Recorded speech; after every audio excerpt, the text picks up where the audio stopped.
Awesome. Okay, well, welcome everyone to Applied ABC's first ever provider summit. This is a time for all of our providers to join together as a community and discuss important topics as it relates to the services that we deliver. Some of our volunteers from our salaried BCBA team will be presenting live tonight on some topics that they feel is relative to delivering family-centered services. This was chosen as the focus for this first provider summit because this is one of the main goals of Applied ABC. And as Applied ABC is the largest clinically owned and operated ABA service provider in the United States, they service clients in 28 states nationwide. We are problem solvers and barrier removers, right? So we find opportunities to teach as well as learn in every interaction with our clients and families. And by being with Applied ABC, you're committing yourself to excellence. Now, we chose this topic, like I said, in line with the mission statement because we feel it's important to ensure our competence when delivering these services to clients and families as research supports. So we have some presenters tonight that we will review just a few ideas on how they feel will deliver and support that family-centered idea. Now we have our wonderful presenters tonight. These include Taylor Ferguson, who's up first, Paula and Dr. Ria Archibald, Shanee Halbert will be presenting together, and then myself as well. I would like to mention our appreciation and gratitude to these providers and their involvement with the Provider Summit. So thank you to them. As I said, here is our schedule for tonight's presentation. Each presentation will be lasting approximately 30 minutes. If you do have any questions, we ask that you just save them for the end of the presentation. We left a 15-minute buffer period after each presentation to allow for those questions and that discussion. There is one presentation that may request or may open up the floor to others to discuss in the middle of the presentation. So just be on the lookout for that. And we ask, out of respect for the presenters tonight, we ask that you keep yourselves muted while they are speaking. Any questions can also be relayed in the chat box and can be responded to after the presentation has ended. And with that, does anybody have any questions before I introduce our very first presenter?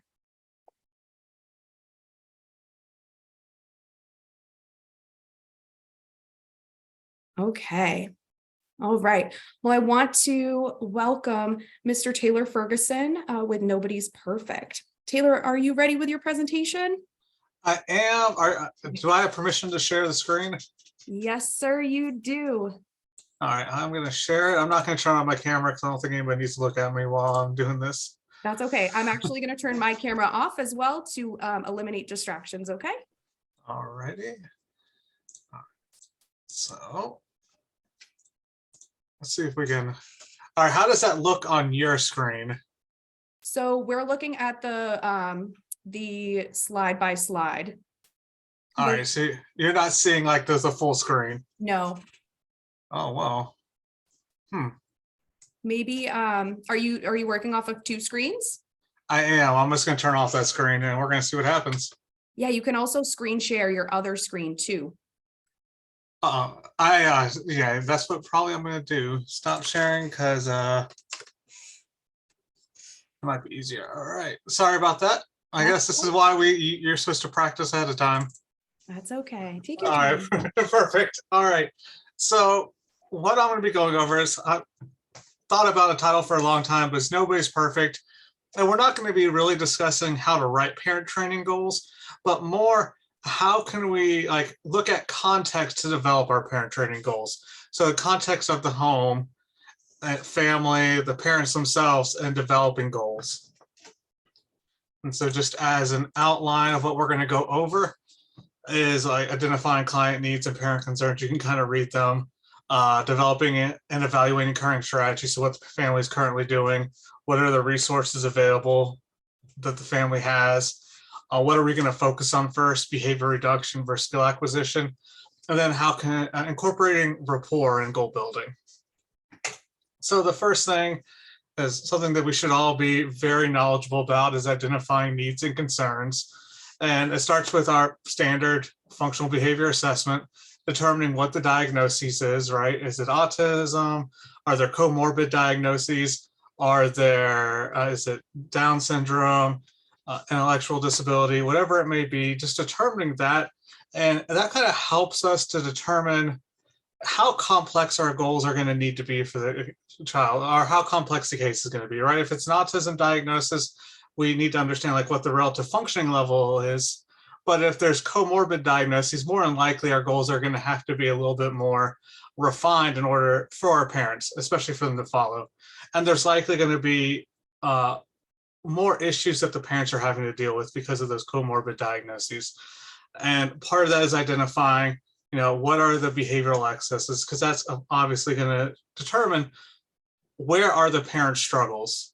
And we're going to talk about this later, but a lot of times, at least what I encounter, is that when you first talk to parents, they say like, oh, I mean, our child's pretty happy, right? So they're not really engaging in a lot of maladaptive or challenging behavior.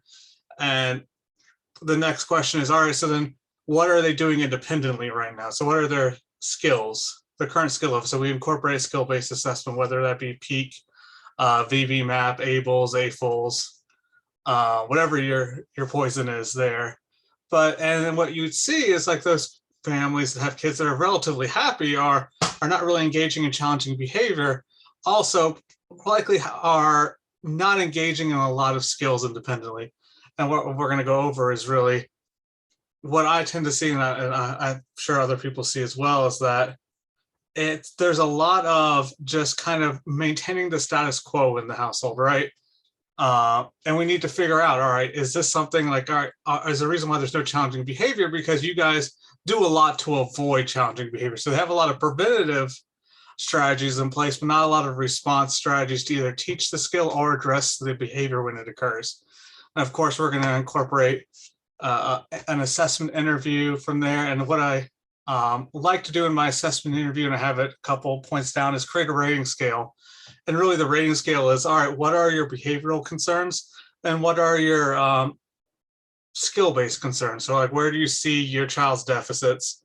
And kind of make a rating scale from like, what's the most important for you to address right now, or you need to be addressed, to down to like the least important, right? So what can we hold off on when it comes to teaching and addressing, and what do we need to kind of work on now? Because if the family is identifying an issue as like pretty high on the priority list, that's likely going to be something that we're going to address in the parent training goals rather early on.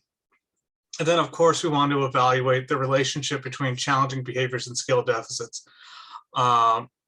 We know challenging behavior is a form of communication. So all right, is this child engaging in those challenging behaviors due to poor expressive language skills, or are there other things in the environment that might be eliciting or evoking that challenging behavior? And if we understand the relationship, we can understand what we need to target with the family, right? If it is a lot of challenging behavior due to communication issues, so being unable to communicate their wants and needs really, then that might be something we focus on instead of the challenging behavior initially. And a big part of the interview, a big thing that I focus on, is determining those current strategies. So what are the parents currently doing to prevent the occurrence of problem behavior, to teach replacement skills, and to reinforce or respond to appropriate versus maladaptive behavior? And what I tend to see, and I just got done with supervision today with a family that initially they had a lot of preventative strategies in place, right? They were making sure their child was happy. And so like when we first did the assessment, like, of course, we always ask, all right, what are some of your concerns? And it was communication, social, blah, blah, blah. All right, so is he engaging in any challenging behavior? And they're like, no, he's happy, he's perfectly fine. I'm like, oh, that's great. That's an easy case. We just got to work on some vocal language skills or other alternative communication language skills.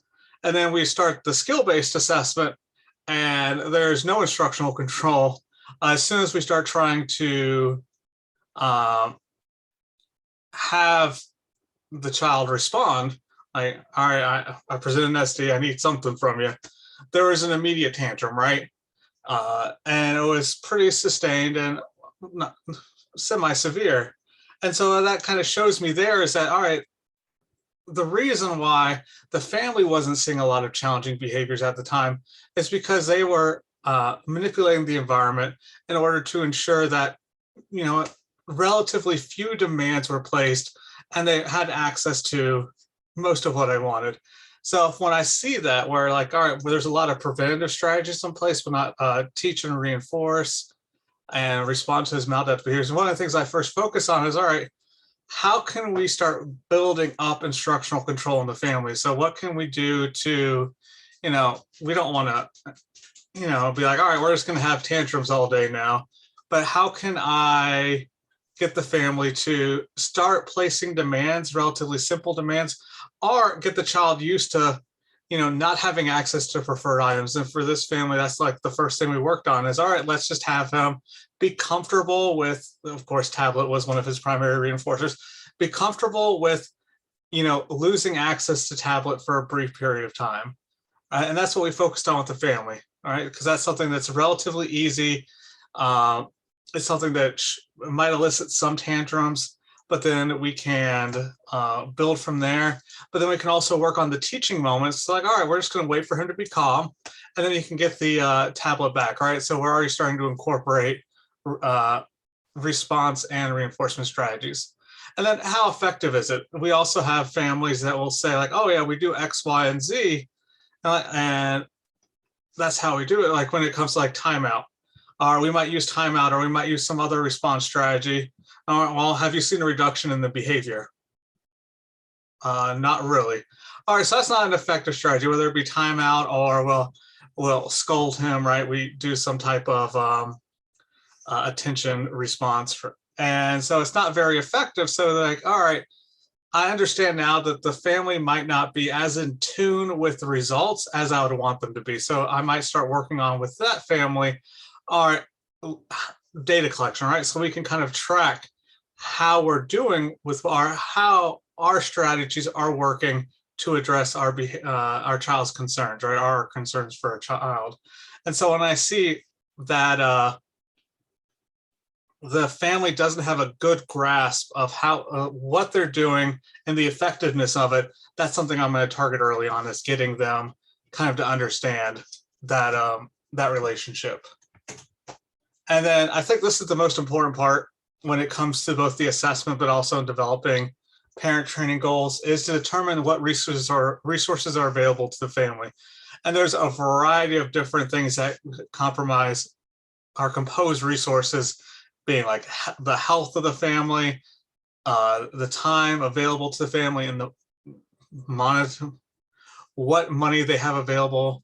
And when it comes to health, it's like, all right, if I know either the family, the caregivers are sick or have some chronic illness, I understand that that's going to inhibit them from potentially being able to do very intensive strategies, right? So I'm going to kind of modify our goals to make it so that our strategies don't put a physical or too much of a physical burden on them, right? So we're not going to be using response blocking more than likely with caregivers that are frail. And I think some of our families, they have grandparents, right? The grandparents are the primary caregivers, and you kind of have to take that into account. All right, so they're not going to be able to response block, or it's going to have to be very brief. And if there's like any type of severe behaviors, we want to really limit their exposure to the severe behaviors, because they could get hurt. And of course, once you get older, if you get hurt, it's just that much more complicated. Time is another factor that I think a lot of us run into, is that the caregivers are busy, right? Some of them are working one job, or their solo caregiver working one or two jobs, right? And so they don't have time really to sit down and do mass DTT trials, or let's work on a task analysis here, and let's go through each component of the task analysis. While we might do task analyses, we're going to have to modify those task analyses to make it so that it's kind of brief and quick, and it's something that the family can run through in a short amount of time, right? It's not going to take a huge time commitment for them, because whatever we want them to work on, we want them to work on every day. And if you're expecting to do tasks that last like 1 to 2 hours a day, this is not going to happen, right? They're going to push you out pretty quick. Money is another big resource that for the family. A lot of our programming, especially for our early learners when we're teaching expressive and receptive language, have a pretty large material component to it, right? And those people who don't have access to a large amount of money or have a lot of expendable cash, they might not be able to develop those materials, make those materials. So you really have to understand, like, all right, they don't have a lot of money. Let's see what they have around the house. Let's ask them or walk with them. Let's go around the house. Let's see what we can use and how we can incorporate that into our parent training goals. So like when I do PECs, we might not start with cards. We might start with objects, having them hand specific objects over. If I know, like, all right, I'm going to have to get our staffing department to our HR department to make these supplies so that they can have access to pet cards, right? Because the family's not going to be able to print out, laminate, do all that good stuff that we need to make materials that stand the test of time. Another really important factor that I think sometimes gets pushed by the wayside is understanding what our mental health of our families are, especially the parents. Understanding what stressors they are currently facing, and making sure we don't add to those stressors through our behavioral program. Of course. I'm sorry about that. Let me shut my door 1 second.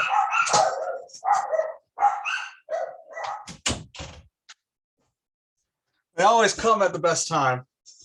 All right, so I kind of put 2 different stress indexes for you guys to look at. The parenting stress index and the stress rating scale are both ways to kind of measure caregiver stress. So it kind of like looks at a variety of different life events and kind of assigns a value to those life events. And if you look at the paragraph above at the stress rating scale, as you kind of approach 200 points in a year, that person is likely going to be experiencing either some psychological and or physical stress-related illness. And so if we see like, all right, they're approaching 200, this person's stressed out, I want to make sure that my parent training goals are something that won't add to that. A good example would be, I have a family that mom is primary caregiver, and she's pretty much working all the time. And we, of course, we have a requirement to have parent training, and she just really did not want to commit to parent training because she's like, well, I have to work, right? I can't take away an hour of my time or 30 minutes of my time every other week because I have to work. And I'm like, I understand that working, you need to pay your bills, but we do need to have these parent training sessions. So the first things I focused on there were things that, one, that she could kind of discuss and practice, knowing that her attention might be sometimes elsewhere. So I focused on relatively easy skills. So like, all right, let's talk about how can we use reinforcement and just kind of change the her responding. So I want you to now, I just want you to try to focus on making sure you're commenting on your child's, we're going to call him AJ.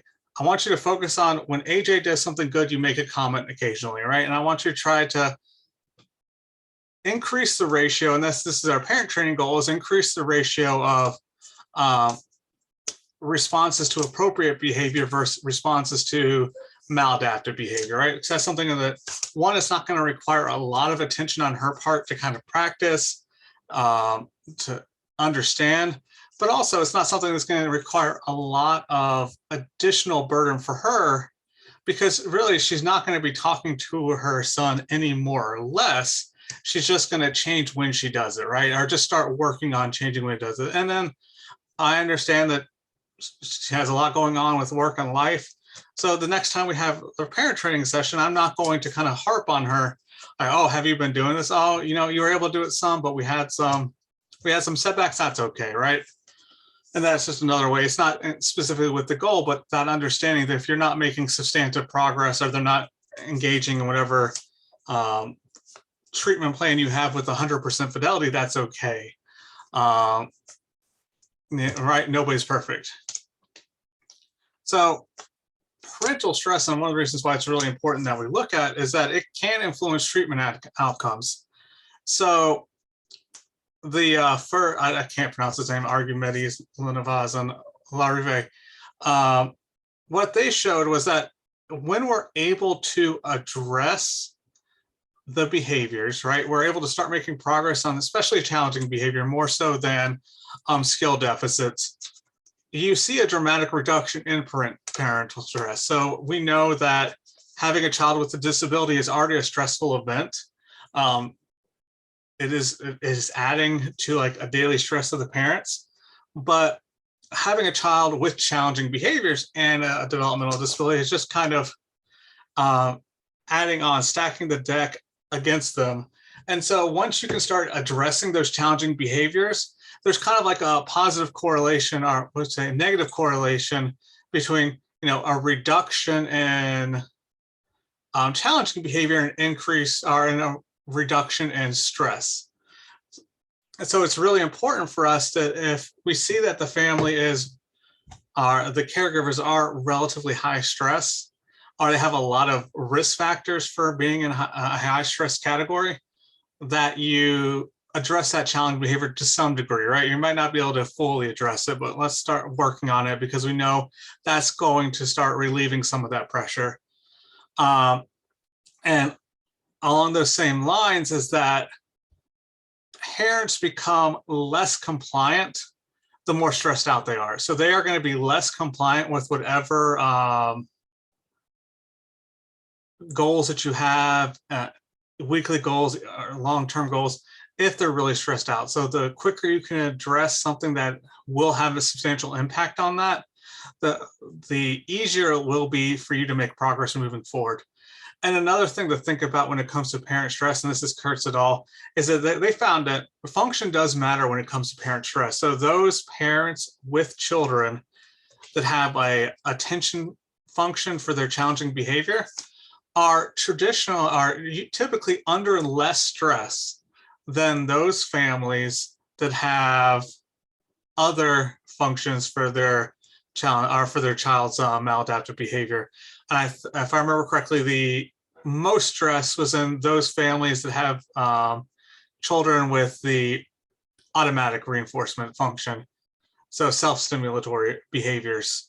And that kind of makes sense. Those are the hardest to address, those self-stimulatory behaviors. So the parents have probably tried to address those behaviors multiple times with very little success. And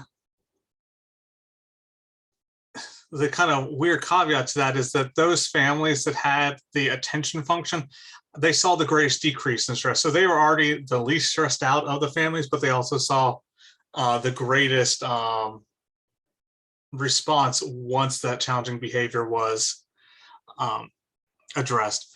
And when we talk about resources, we have to look at the big picture. And the big picture for me is the entire family. So incorporate as many people within that family structure as we can. Spectre and Charlotte, what they did is they actually used the siblings to start working on, it was language skills with the clients, with the children. And what they found was that, you know, their siblings can be just as effective as agents of change as the parents are we can, if we train them correctly. So you can, when we talk about using the resources, not only can you include siblings if they're old enough really to assist in those caregivers training sessions, but you can also, one of your goals can be like, hey, I understand that, you know, you got 2-3 kids, you're working a full-time job. You don't have a lot of time to work on that one-on-one. So let's have one of our goals be that you not only work with your child on these goals, but have their siblings work on those goals with them as well. So have you teach their siblings, right? Kind of like a train the trainer type moment there. And so just look at all the family members, how they can be incorporated into those goals. And another big topic or factors are we going to focus on behavior reduction and skill acquisition? So the first thing we do is refer back to the assessment, and are these challenging behaviors a byproduct of the skill deficits they have? And if it is a byproduct of skill deficits, then likely your goal should first start out in addressing the deficits, right? Because if we address those deficits, it's going to have an impact on the challenging behaviors. Are they going to completely eliminate those challenging behaviors? Likely no, but you will start seeing a reduction in those challenging behaviors by addressing the deficits. And when it comes to especially skill acquisition behaviors, have the parents shown or communicated the ability to address these behaviors? So have they shown or kind of told you how they could teach these behaviors or respond to any maladaptive behaviors in a functionally appropriate way? And if they haven't, then of course we need to start building that foundation. So if we see that a family's doesn't really understand function, or like we have determined that it's likely attention maintained behavior, but they're utilizing a lot of verbal redirection, or I don't know why I'm drawing a blank on the word when it comes to chastising your child. We're going to say chastising the child, and then all right, they don't understand that, you know, likely that behavior that they're exhibiting is creating the situation where the challenging behavior of their children is maintained or potentially getting worse. And this, or if we see like, oh, hey, I know that I'm constantly trying to tell Bobby Sue what to do, and they're just not listening. It just seems to get worse, and I don't think it's working, but I don't know what else to do. All right, so that is a little bit more of an advanced parent at that, our caregiver at that point, right? So they're trying things, they know that's not working, they just don't have anything else in their tool bag. So what we really need to do with them is build up their tool bag. While with the first family, we need to first build the foundation before we can even give them any tools, right?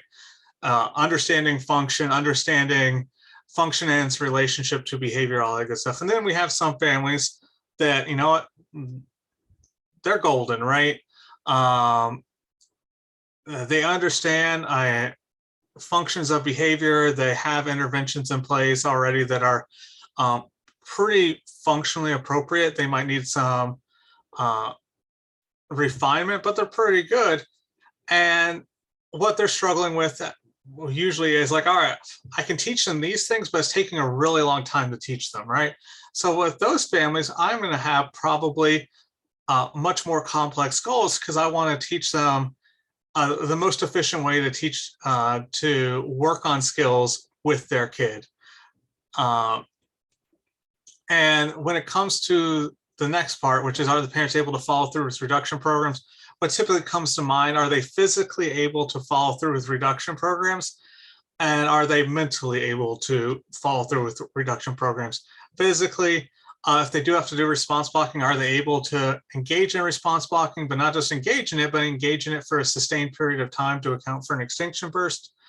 And mentally, are they able to handle a situation where their child might engage in a prolonged tantrum?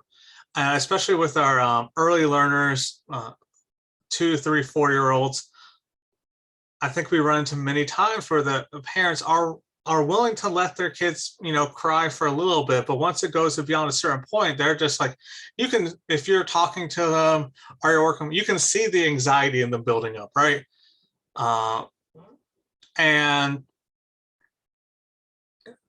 it becomes more and more difficult for them to remain compliant, the caregivers to remain compliant on our intervention strategies, the longer that reduction program is in place, right? Because we're going through an extinction burst here. It is going to get worse. And you can, you know, you can tell the parents till your face turns blue that it's going to get worse before it gets better, that doesn't change the fact that in the moment they're really struggling with, processing their child's discomfort and allowing it to continue, right? And run this course. So for those families that are not physically able to follow through with reduction programs, or what we would traditionally use as reduction programs, for them, I might really focus on building up communication skills, doing some type of differential reinforcement procedure where, we're still going to probably be reinforcing to some degree the challenging behavior, but the appropriate replacement skill is just going to get a lot more reinforcement. And over time, what we're going to likely see is that it's just, all right, hey, I can get a lot more for doing this really easy thing and not having to go full on meltdown. I'm going to do the thing that's easier to do, right? And so there, the family's still able to kind of keep the status quo, but we're not having them really physically respond to that challenging behavior because we know it's just not something they can do. And that's the same with those parents that just are really struggling with maintaining a behavior intervention plan because the behavior is sustained and it is causing them discomfort to watch their kids be uncomfortable. Let's focus again on acquisition strategies, but also, all right, how can we make sure that these tantrums are at least diverse as possible? Because I'm using tantrums as an example because I think from my experiences when it comes to parents really getting into it is when there is sustained tantrum, crying, screaming, right? Maybe a little bit of flailing, dropping on the floor, and when it's sustained. So how can we still kind of have those moments where the child is unable to access or something that they want, unable to escape, but it's a situation where we're designing the skill or the program so that won't be long, right? And giving them plenty of opportunities to practice the appropriate replacement skill before they go into what will potentially be a situation where a tantrum is evoked. And then we already talked about this briefly, but Abrahamsey, they kind of showed that when we have compliance, we have increased attrition. So we kind of talked about what we kind of did. What this is talking about is child compliance. So the more compliant the child is, the more likely the family is going to stay the course. They are going to engage in whatever programming we have and we've been working with them on. So with that in mind, especially for those families that we see there are substantial skill deficits, there's not a lot of demands placed on this child throughout the day. This helps tremendously in getting kind of the buy-in, but also to keep the parents involved. It's like, all right, well, hey, you're not making many demands of the kid. Why aren't you making any demands? Well, more likely they're not making many demands because they know the kid's not going to follow through with those demands. And at this time, the family doesn't have the skill set to kind of work through those non-compliant episodes. So let's work on that. Let's work on compliance, kind of get that win for the parents. Like, oh, hey, you used to not be able to get your kid to do this, and now he's doing it. He's not. Are they? You wanted them to do chores around the house. Are they taking the dish to the sink? Hey, that's something more than they were doing, and they're not washing all the dishes yet. But hey, it's a start.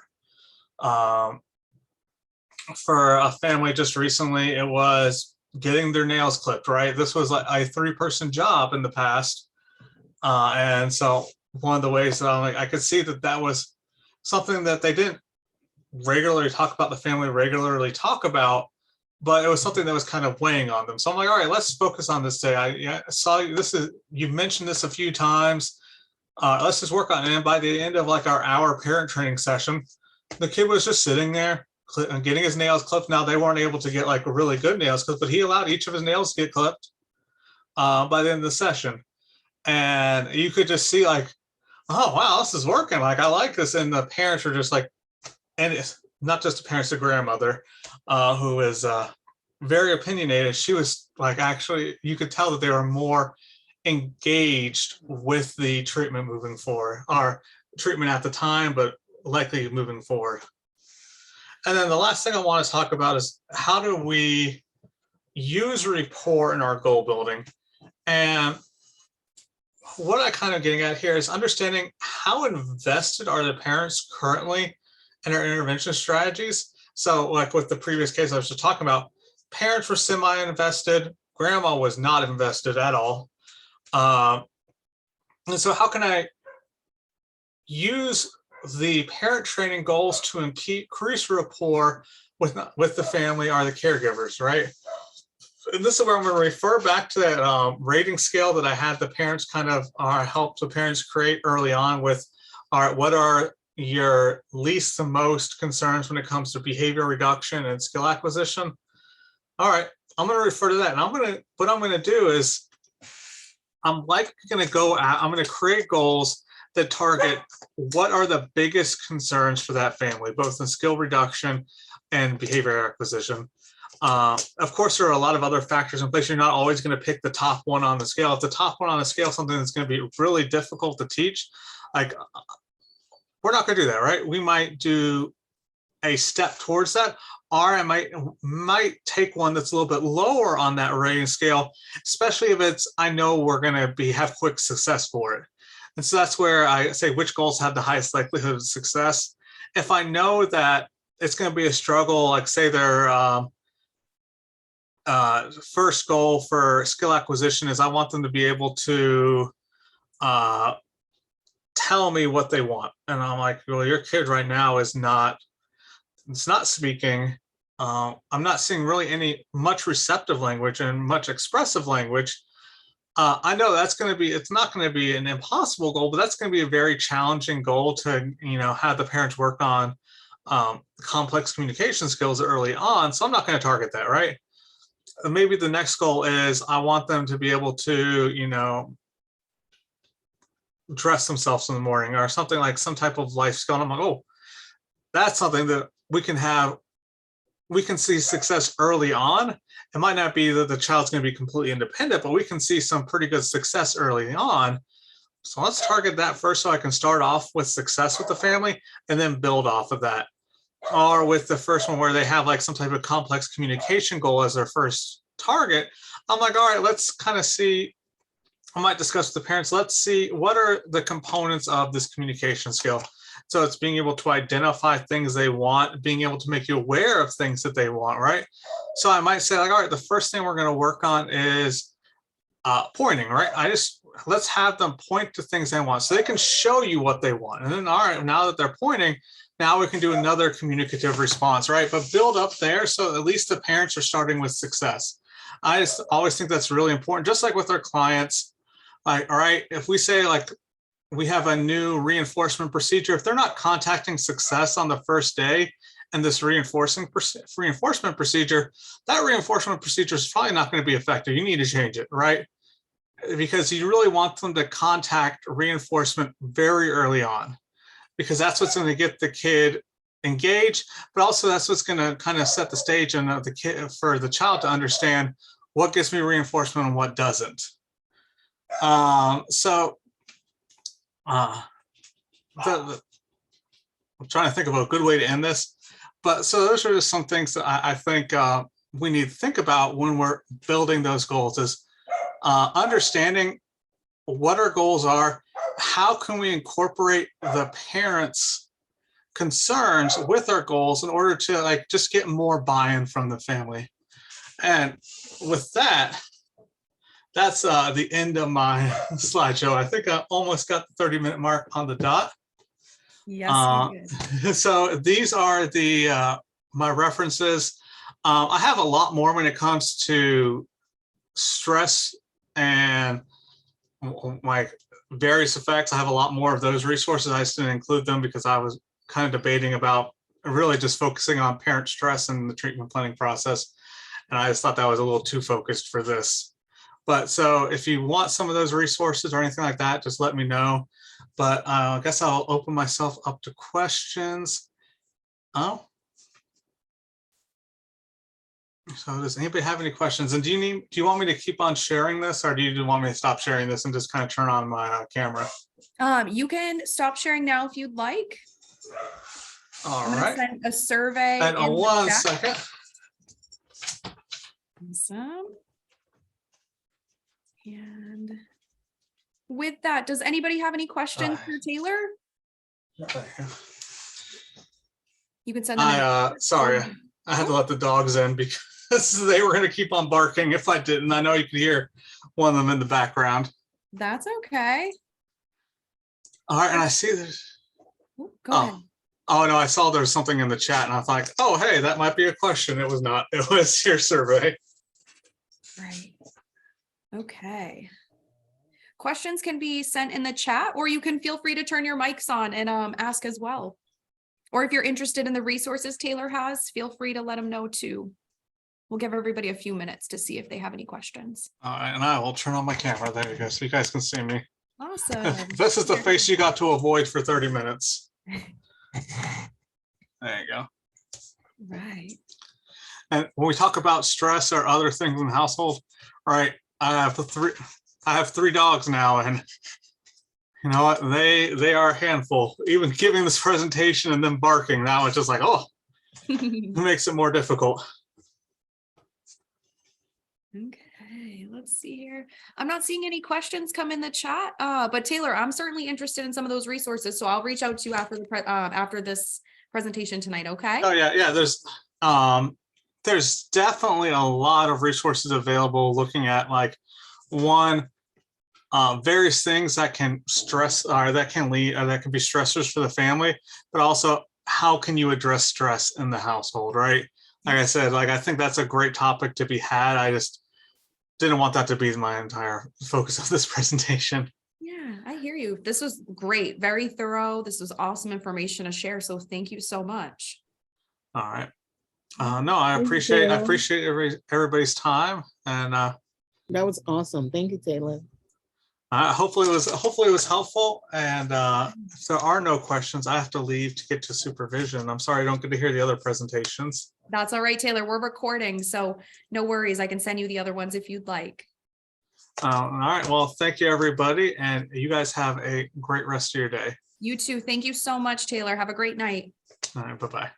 Bye. All right. With that, if there are no other questions, I would like to introduce our next presenter here. Paula Child will be presenting on self-management. Paula, I'm going to give you screen sharing access and toss it over to you. Great. Thanks, Allie. Yeah, sure thing. Hold on. I'm also going to turn my camera off just so that I'm not on there with you. All right. Okay, great. Just make sure I pull up the right presentation.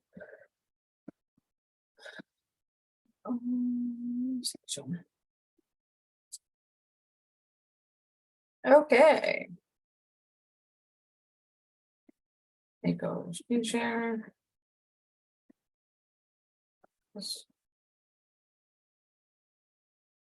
Well, good evening, everybody. Thank you for taking time out of your busy schedules to join us for our first ever provider summit.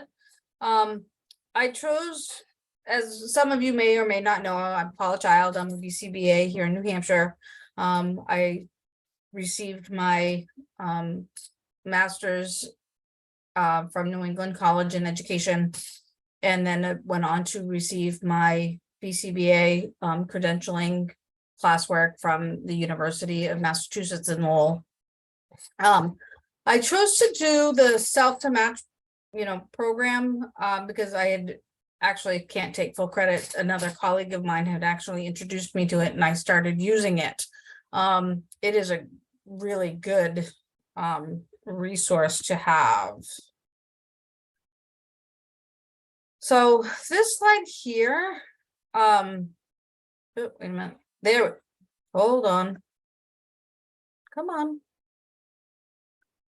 How do I go back? Can I go back? Nope. Hold on. Let me stop share. Sorry, guys. That's okay. You might have to there is 2 screens that pop up when you start to present your PowerPoint. There should be like a actual full screen slide for us to see, and then one for you to switch between slides. Oh, really? Yeah. Huh, how come mine's not showing that? Well, that's interesting. Let me try something else. Hold on. Let me go. Custom.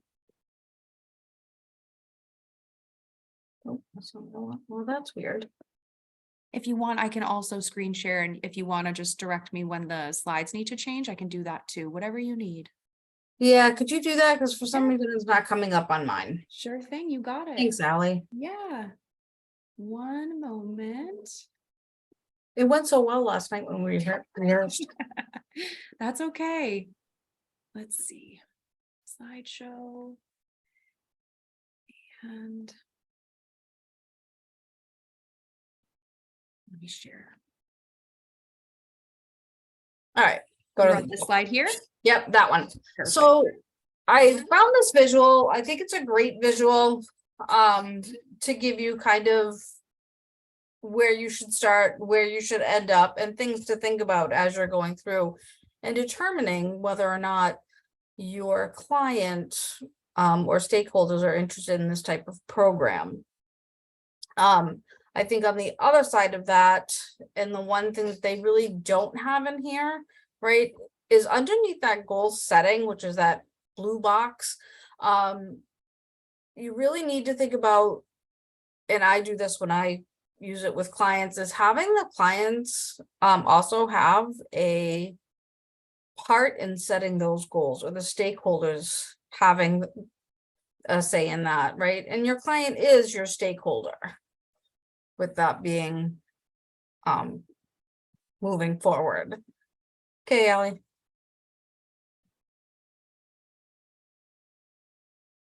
There was not a lot of research or peer-reviewed research, but there was some types of peer-reviewed research when I was looking at for this topic. But one article that I did find was that they were going to use a self-to-match system with a client that had vocal stereopathy. I was kind of surprised they actually chose that particular behavior to do this program with. But one of the things that kind of hit me with this program, right, and this is when it was very first had self-match come out, was really looking at, okay, how can we set this up? And the other thing is they don't use just the self-to-match. They included other things with the client in order to show success. So they had, you know, a self-to-match, they had a token board, they might have had other things, and I've done the same with my clients as well. The next article, which this one here, you don't have to use self-to-match with just school-based clients. This particular article, they used it in a sporting venue. They used it, can you go back to the sporting one? Yep, that one. They use it for a group of a swim team that the coach wanted to improve their laps and have them kind of keep track and be more aware of how many laps they need to do to improve their performance. But they wanted them to keep track. So they did this. They did have, on occasion throughout the study, another person there that was trained in data collection, do some of the data collecting, but the swimmers were also responsible for that. So they finish their lap, make a tally, move a bean or whatever it was, and then they'd move on. Some found it successful, some did not. The one interesting part was the social validity component of this peer-reviewed article, that it made them more aware, right? So the people that were participating in the study were like, oh, am I being more honest? Am I not being honest about how many laps I'm doing? Oh, he's done a lap. Oh, maybe, did I finish a lap? So the social validity component of it was kind of a really good component of the self to match in this particular case. The other thing it kind of raised was, were some of the results better than the actually people presented due to carryover effects or those types of things? Because again, as they're taking the data, right? Oh, he finished. Oh, I'm going to mark myself, right? But did they actually, just because they saw the other person did you know, and how that works? So can you, next slide, please? So this is when my friend introduced me to the self to match system. It's two BCBAs that actually created the program together. I've used it now with in-home clients. I have used it in school-based clients, and I've had some good success with it. Not just myself, right? My clients have had success with it. You can flip, Allie. So this program, there's kind of components that you need to do, right? There's a before piece where what do you need for, what goals are you looking at, what's the function of their behavior, all those terms that we use. Well, I seem to use them almost daily, and I'm sure you guys do as well, right? And that linking, as we do that function to motivation, higher rates of success, and you can change the program fairly easily, and kind of get it where you want it to be, right? It does not take a lot of time either on the part of the teacher, the paraprofessional, the parent, or the, you know, child, adult, student, client that you're currently working with. Next slide.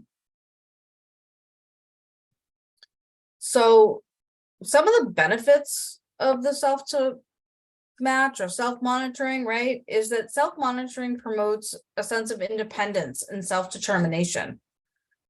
With that being said, right, there are some things that your student does need to have in order to be successful with this program. Maybe some little bit of joint attention skills. They don't have to have reading skills because you can use visuals and things of that nature, right? And it places the responsibility of that said behavior that you're tracking and want to increase really in the student's hands, right? They get to choose. They determine what they're doing and marking themselves. Okay. As I said, it doesn't matter on the intellectual functioning. It has, and even my staff are like, this is so easy. You don't have to have, you know, token pieces, they fall off, they get lost, they, you know, etc.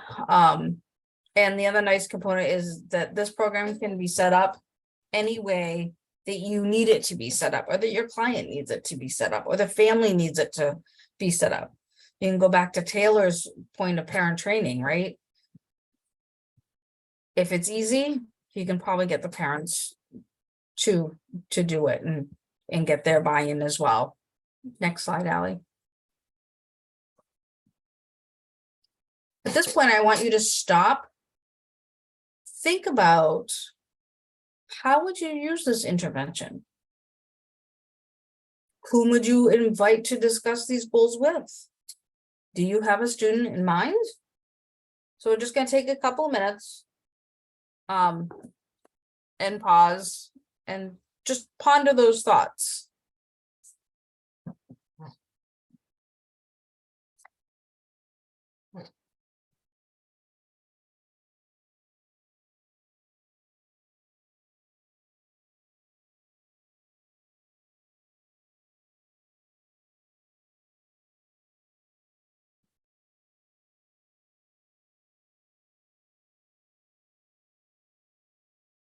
Does anyone have any questions at this point? Thoughts? Paula, so some goals that could work with this, like communication goals, daily living skills goals, things like that, right? Yeah, you can use any type of goal. I've used any behavior really that you want to increase or decrease, depending on how you word it, right? So I have one for one client, I had a goal of, did you complete, I think it was 5 math problems he had to complete. Did you complete your 5 math problems? Yes or no? Yes, great, right? I've had, did you, how do we phrase it? Where did you use kind words with your siblings? Currently I'm working with a student. Did I follow directions? Was I respectful towards others? But yeah, I could, did I do my laundry today? You could do it with chores as well. Yep. Great question, Allie. Thank you. Sure thing. Thanks for sharing your experience too with what kind of goals you've targeted. All right, next slide. So this is a sample form that I took. So the program is actually a book. It's a binder that they provide a lot of the materials. There's also an online component, but this is how simple, right, it can be for anyone to set up, right? So in this particular case, they said they needed 32 out of the 40 points to earn the reward, right? And then you write what the reward they're working for is at the top. Then your points charts. So if the client gets 2 smiley faces, so the student or the client and the teacher, parent agree, you get 2 points. If the student and the teacher disagree, they get 2 sad faces, right? They still get a point. This isn't meant to be all or nothing or punitive in any way. So we want, the main point here is that this child is self-evaluating. They're saying, I engaged in this behavior and I should not. And I agree with the adult that I'm working with to come to that agreement. If one says yes, the other says no, you don't get any points for it, okay? Then right here, we have what's the behavior? So typically at the top, you'll say, was I be there and ready, right? Did I follow directions? Was I respectful? Was I responsible? And then you can, this side here, or actually let's go prompt. So underneath where the expected behavior are, you have the opportunity for your student to see as reminders what they need to do and to help them remember what they are looking for. And then you have your schedule. So you can do it based on activity, you can do it based on an hour, half hour, all depends on what your student needs, right? And then over here, you match your points and then you end up with your total. The other nice thing about this program is it also allows the student to track their own. So in the very back, they have graphic data that the student can do that. Again, somebody asked, how do the reminders work again? So the reminders are there for students to, you can use them in 2 ways. One, to kind of prompts or remind them that, hey, remember, this is what you need to do so you can earn your points above, right, for this said behavior. It also helps them when they're doing their self-evaluation piece. They might forget, was I there to be ready? Well, what does that mean? It means that I need to stay in my area and I need to stay in my and sit in my seat for this particular obstacle. Okay. Florence, did that make sense the way I just described it? Great. Next page. This one is really just based on for a child that needs the pictures to help them. So they inserted different pictures into, but it's the same, and they did it by day, right? So this is Thursday's board, right? You, as I said, you can do it by hour, by day, okay? And you can use smiley faces, thumbs up, thumbs down, yes or no on your rating chart for the teacher and student to fill out, right? Less is more, I find, with this form, because sometimes when students look at it, it can look very overwhelming. I'll show you one after we're done the slide presentation so you can see what an actual completed one looks like as well, because it can look, if you have a lot of goals at the top, can look very overwhelming. That's what I'm looking for. Turn the page. All right. Can you stop the presentation, Ally? So this is what, I know this isn't a great, and I'll send you guys a picture of it because I have one. What a form looks like that's all completed. So for this particular individual, we have it set up by an hour. So can she complete or do the task that we're asking her to do every hour? And do you follow directions? Did I have a safe body?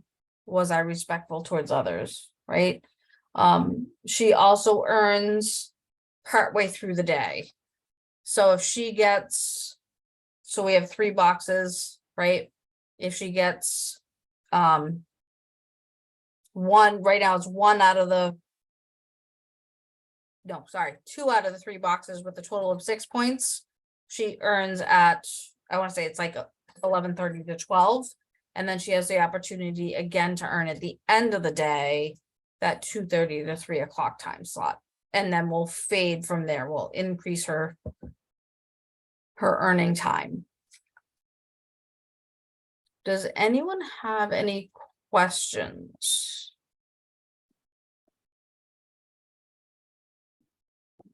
Paula, can you buy this book online?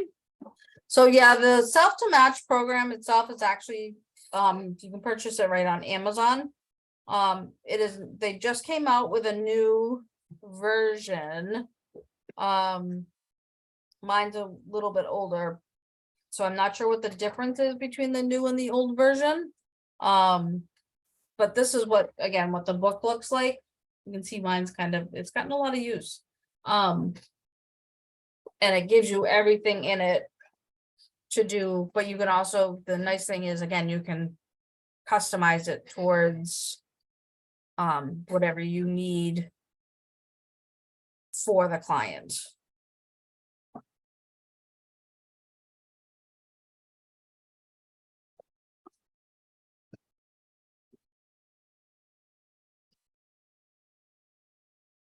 I actually have one follow-up question to that, Paula.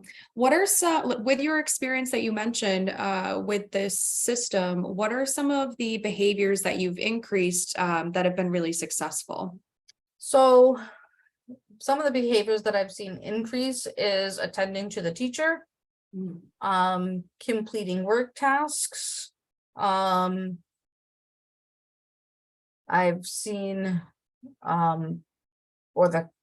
have seen success that I've seen success. The client has seen success with, playing a game, having that safe body, and it just within that time, right? I'm not using the other caveat to this, and some of this I'm using the self to match, but there also might be other components within that you include with the self to match, such as a non-contingent reinforcement portion. You might still use a token board with it. My current client, I am using NCR, the self to match, and a token board.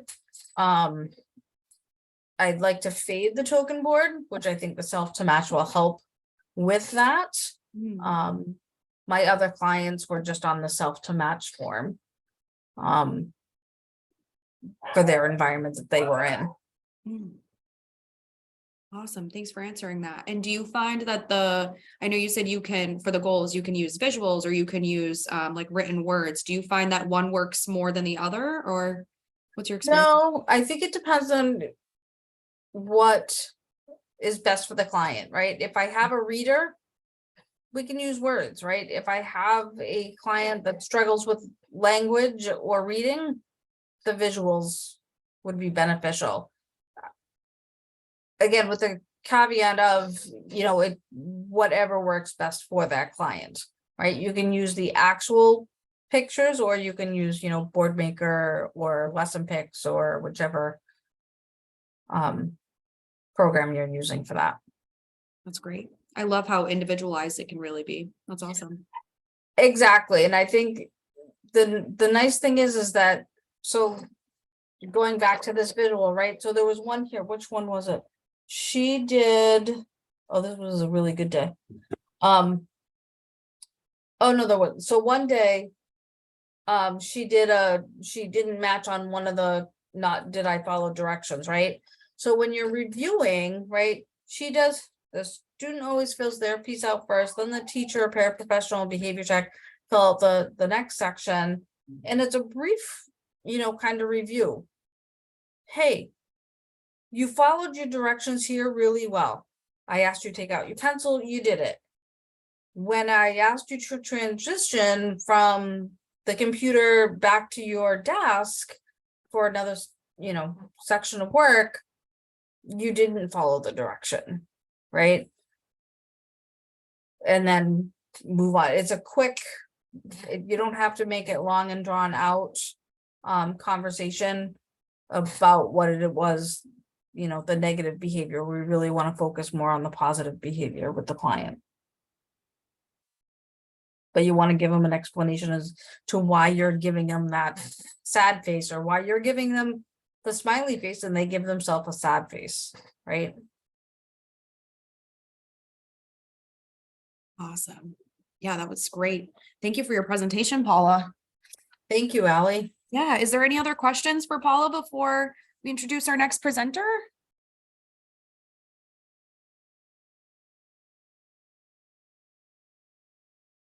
All right, I just want to check in with you too, Paula. You're not getting any chat messages, are you? Not that I can see, no. Just got the one from Florence. But again, if you do have questions or afterwards you think you have questions, please feel free to reach out to me. And I'm more than willing to take the time and answer those questions. Oh, amazing. Thanks for that, Paula. Thank you, everyone. Have a great night. You too. Thank you. I'm going to be sending another link to that survey. Let's see. Can you leave a clear photo of that sheet that you were referencing? Oh, it looks like somebody was looking for a picture of the sheet, the data sheet. Yeah, I can, Susie, I will send, I can send you one of what that looks like, to give you a better idea. Awesome. Thank you. You're welcome. Perfect. Thanks, everyone. All right, let me share my screen over here.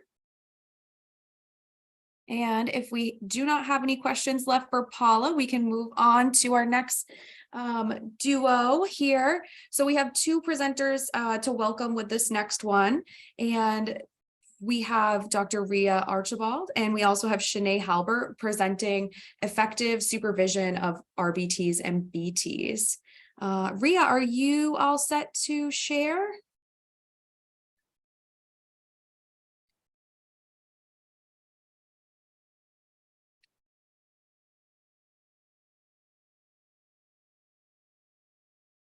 Rhea, if you're talking, you're muted.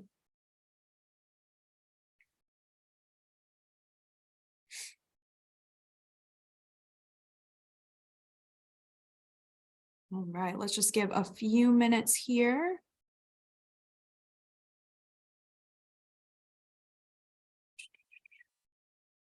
Bear with me, everybody.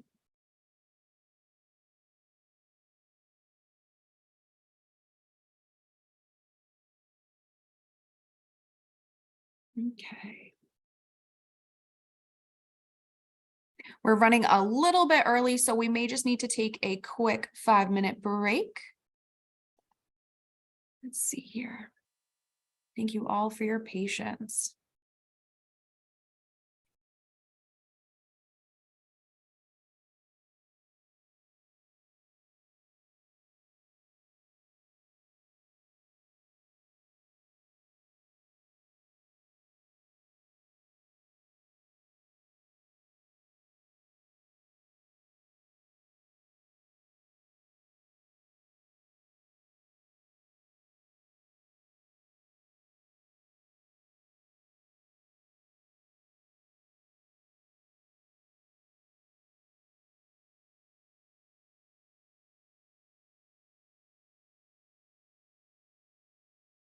Thank you everyone for waiting.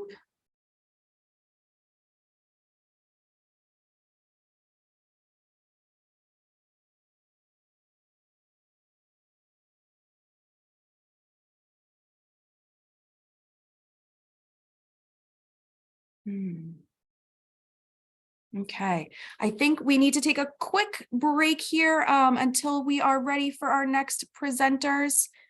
Let's see. If anybody needs to stop and run to the bathroom or anything like that, I'm going to pause the recording for just a minute. And whoever's invited to the summit. I wanted to go ahead and get started in the interest of time. I know that Ms. Halbert will be joining us shortly, but we have quite a few slides to cover. So I wanted to make sure that we get started in a good time, okay? Is that all right? You Sure, are yeah. all set to get going. Yeah, Okay. I'm on. All I'm right. on, Rhea. Oh, wonderful. Good. All right. So do we want to turn on our cameras really quickly to introduce ourselves? And for me, I'll turn it back off when I start presenting. Hi, everyone. My name is Dr. Rhea Archibald. Shanee. I didn't know we were turning on cameras, but hi, I'm Shanee Halbert. Thank you. Hi. All right. This presentation is about effective supervision of RBTs and BTs. And again, as I said, my name is Dr. Archibald. And as you met just now, this is Ms. Shanee Halbert. Okay.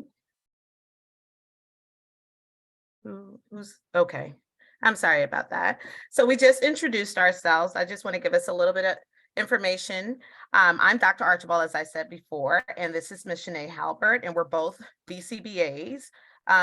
Both of us have worked with Applied ABC in Georgia for about 2 years, and we've both served in the field of education for over 2 decades. I have been a special education and a behavior specialist and dealing with behavior supports in the school system for 20 years.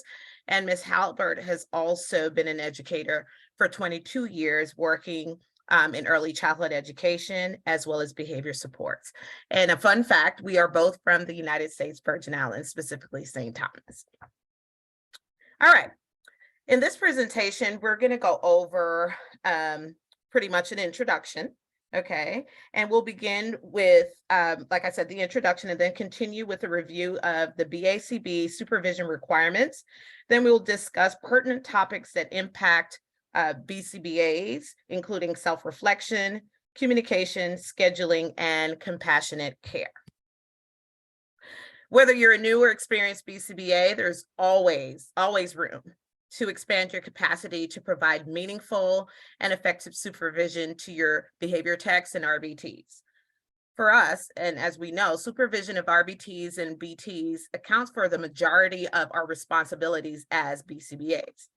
The whole purpose of this training is to provide tips and resources to build effective supervision relationships with your behavior technicians and your RBTs. So on this slide, these are the results from a survey from Applied ABC's salaried BCBAs. And here is a breakdown of the confidence level with supervising current behavior technicians and RBTs. You'll see the confidence levels ranges from extremely confident to not so confident, okay? Again, on this slide, you'll also see that behavior analysts continue to struggle with some key elements and some soft skills, including scheduling, communication, and establishing a relationship with new behavior technicians and RBTs. These are some additional comments from the salaried BCBAs, and they have concerns, and they mentioned some concerns with communication again, tracking supervision for RBTs, treatment integrity, and overall behavior technicians and RBTs professionalism. On this slide, you'll see that one survey participant shared their concern with communication, and hopefully through this presentation, we'll be able to address concerns about supervision and communication. Now, on the next slide, you'll see a video about one BCBA's experience with supervision. And this video is courtesy of the Daily Behavior Analyst podcast.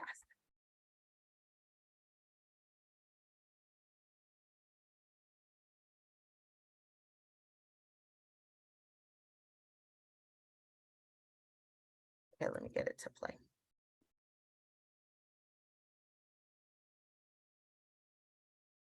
I still remember getting an email from her where she was like, "We need to meet because I'm not happy with supervision." Like, oh, like I had no idea. And then we couldn't meet, something happened, so she just sent me an email. And just, it was like, "You're not good at this, like at all. Like I hate it. Like I'm not like." And the things that stuck out where she was like, it's not clear to me how you feel, whether I'm good or bad at this, because both things now sound like ingenuine, yeah. Because they both seem to be like staged to count, like, yeah. So she's like, I can't tell if I'm doing well.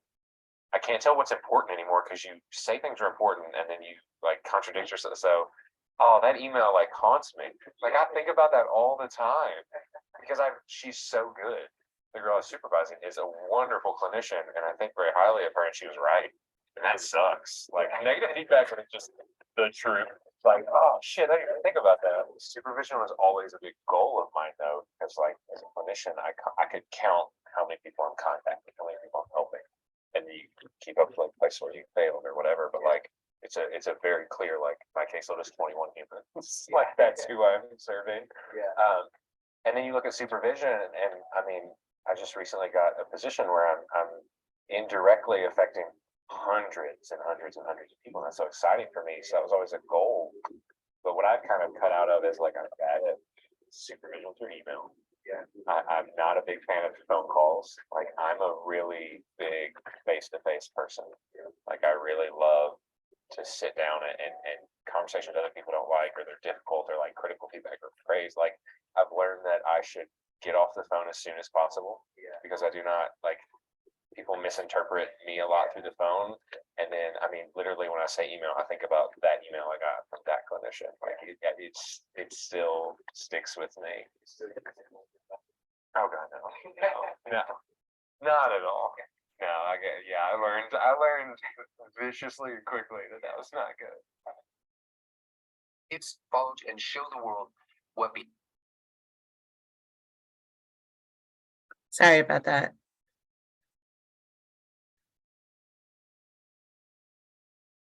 Trying to move to the next slide. All right, sorry about that little hiccup. But just looking at that video and listening to his perspective made me self-reflect and think about the way that I provide supervision and some of the tactics and the practices that I've used in areas that I can grow in. And that's something that we want to do, and we want to garner with just showing that video. Now we're going to get into the part of the presentation that talks about the BACB requirements for supervision of RBTs. So the information included on this slide and the following slides was obtained directly from the BACB's RBT supervision guide. Now, during the first months of supervision, BCBA supervisors are responsible for general tasks such as adding RBT supervisees to their list on the BACB, reviewing the expectations of supervision, also reviewing, what times and dates and other logistics of supervision, and possibly assessing current RBT skills and competencies. In addition, you want to be discussing the requirements for supervision and the process for obtaining, and in this case, they'll probably already be RBTs, but the process for sustaining their RBT competency and their RBT certification. Okay, so we could take a quick look at this. All right. In addition, during the first months of supervision, RBTs and their BCBAs should work together to set dates for the renewal, like I mentioned before, for their certification. Make sure that it's about 45 days out. Review the RBT ethics code and other related information, and then just have pertinent conversations about what supervision can look like, what we need to continue to communicate about, in what cases do I need to contact you, and things of that nature. Now, once the initial duties are covered during the first months, regular monthly supervision should likely include supervising BCBA should have ongoing communication about monitoring their monthly hours, ensuring that a documentation system is established and feasible for both the supervising BCBA and the RBT. And most of all, consistently having those conversations and reviewing notes about performance and performance indicators and other critical clinical implementation matters with the supervising BCBA, and make sure that you're sharing and obtaining feedback, not just from BCBA to RBT, but also from RBT to BCBA, kind of like what we saw in the video before, where he talked about the RBTs, telling him, listen, you suck at this. I'm not really clear about what you're doing or what you're asking me to do. Just being in a space where you're able to receive that feedback from your RBT so you could become the best supervisor for that RBT and just a better supervisor all the way around. Now, towards the end of supervision, if the supervisory relationship were to end, the supervising BCBA should communicate with the RBT when transitioning to another supervisor or another case about the last dates and specifics regarding retention and storage of documentation that's obtained during that supervisory relationship. As well, the RBT supervisor or the BCBA should communicate with the case manager at Applied ABC to discuss these changes and make sure that all of that information is clear. The BCBA will also ensure that the communication is clear about removing the RBT from the supervisory list. I see this happen a lot on the BACB, and make sure that the RBT, this is very important, is informed about the inactive status and that they're not representing themselves as an RBT if they're inactive.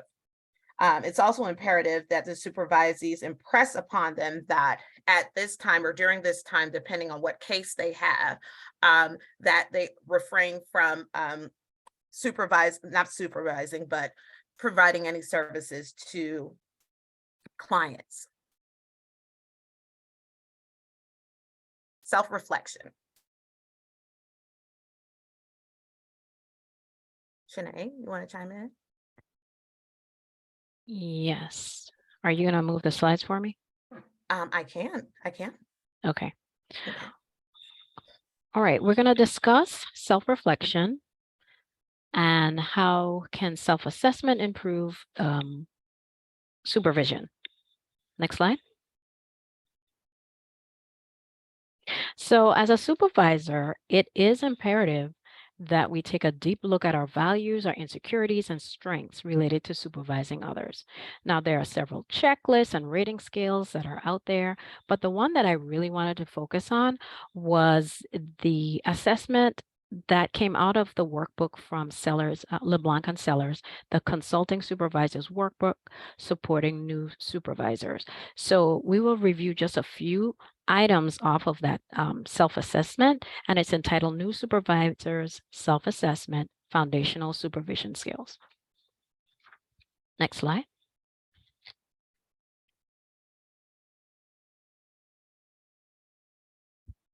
Next slide.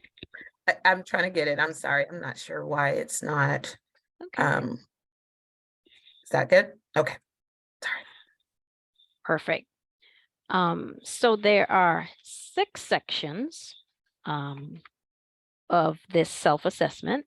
There are, as you can see, the BACB supervision requirements, the purpose of supervision, structuring supervision, training and performance management, evaluating the effects of supervision, and also monitoring and managing stress. Okay, next slide. So let's take a look at structuring supervision. This section allows you to reflect on your proficiency in having a structured supervision session. So some of the reflective questions are, do you strive to create a positive rapport with your RBT? LeBlanc and Nozick offer some tips in their 2019 article with running effective meetings. Another thing to reflect on is, do you regularly establish clear performance expectations for your RBT? Are you conducting regular assessments of your supervisee? And how often are you using data from those assessments to create your supervision goals?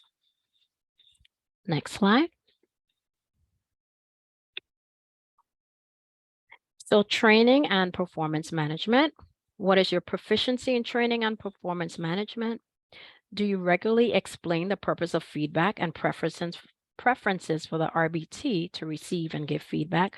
Are you using behavior skills training or BST to teach your RBT? And how often are you using performance monitoring, feedback, and reinforcement systems? Next slide.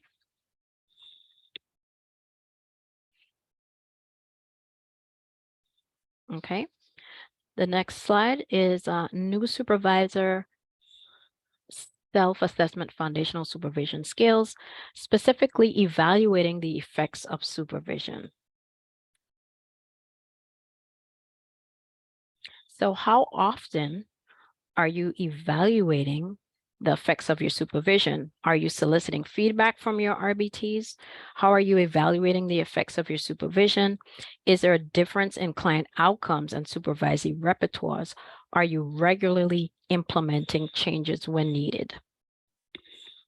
And then the next slide.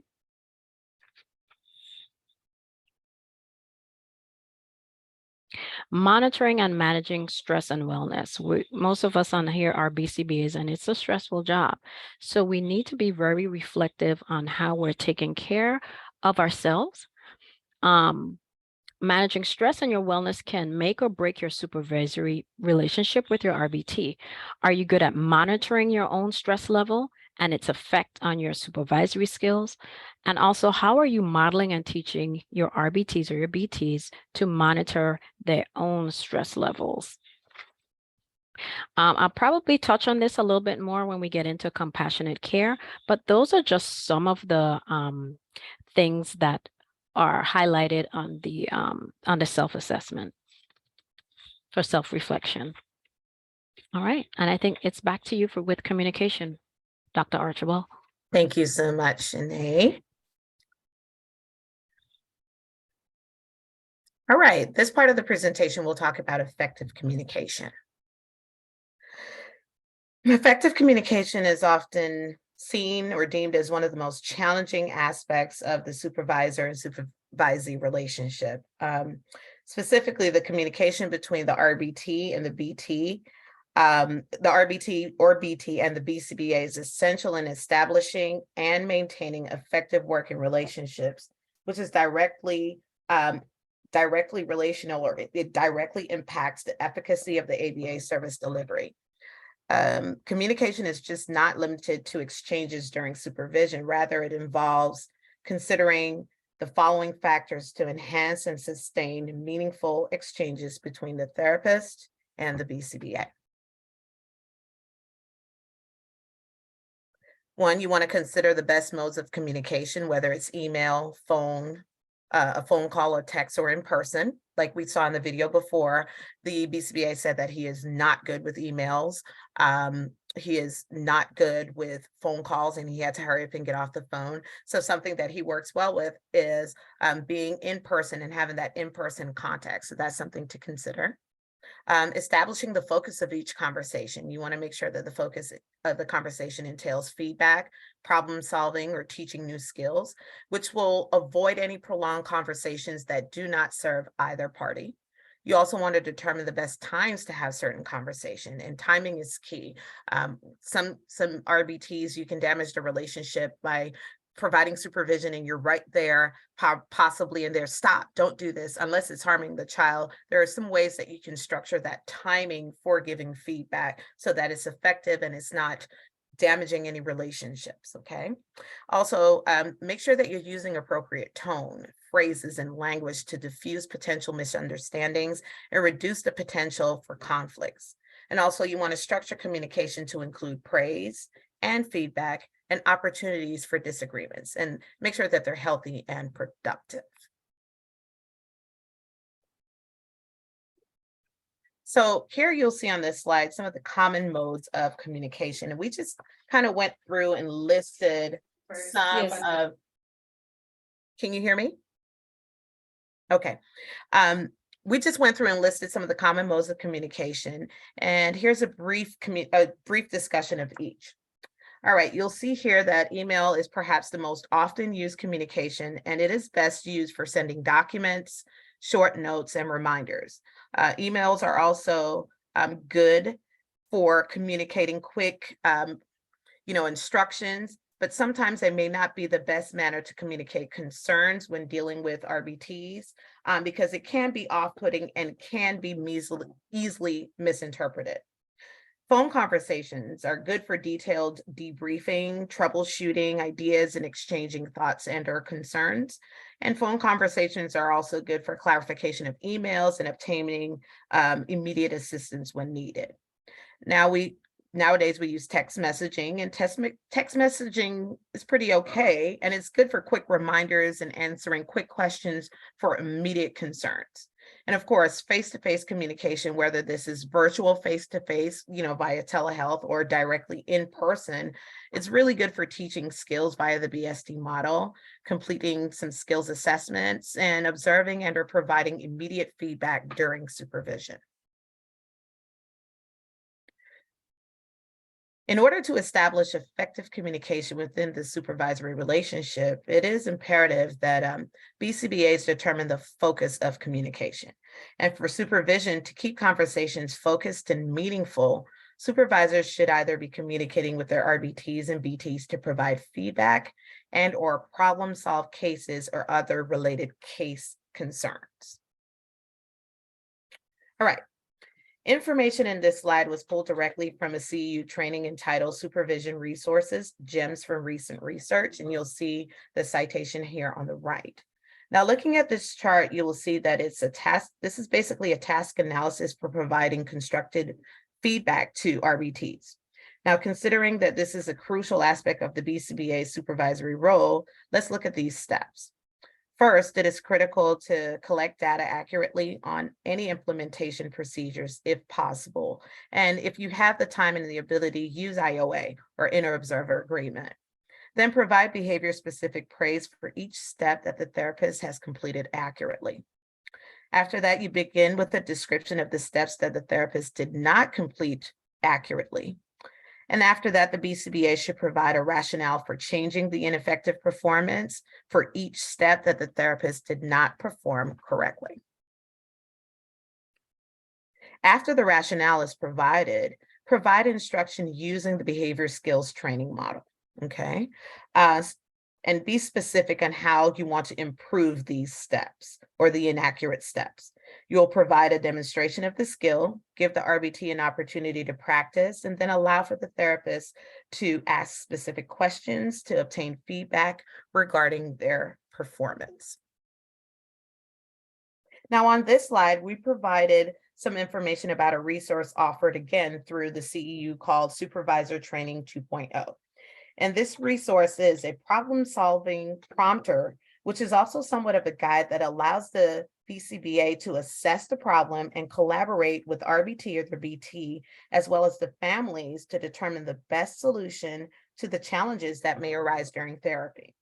The first question in the problem solver prompter is, what is the simplest explanation of the problem? Then, who are the parties involved and how are each of these parties impacted? Then, are there any ethical concerns related to this circumstance?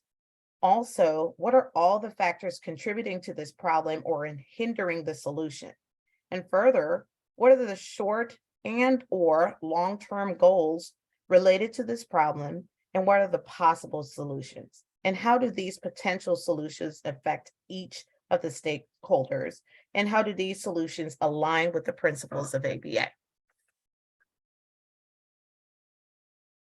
Another focus for communication between the BTs and RBTs and the BCBA is to problem solve through teaching decision-making skills.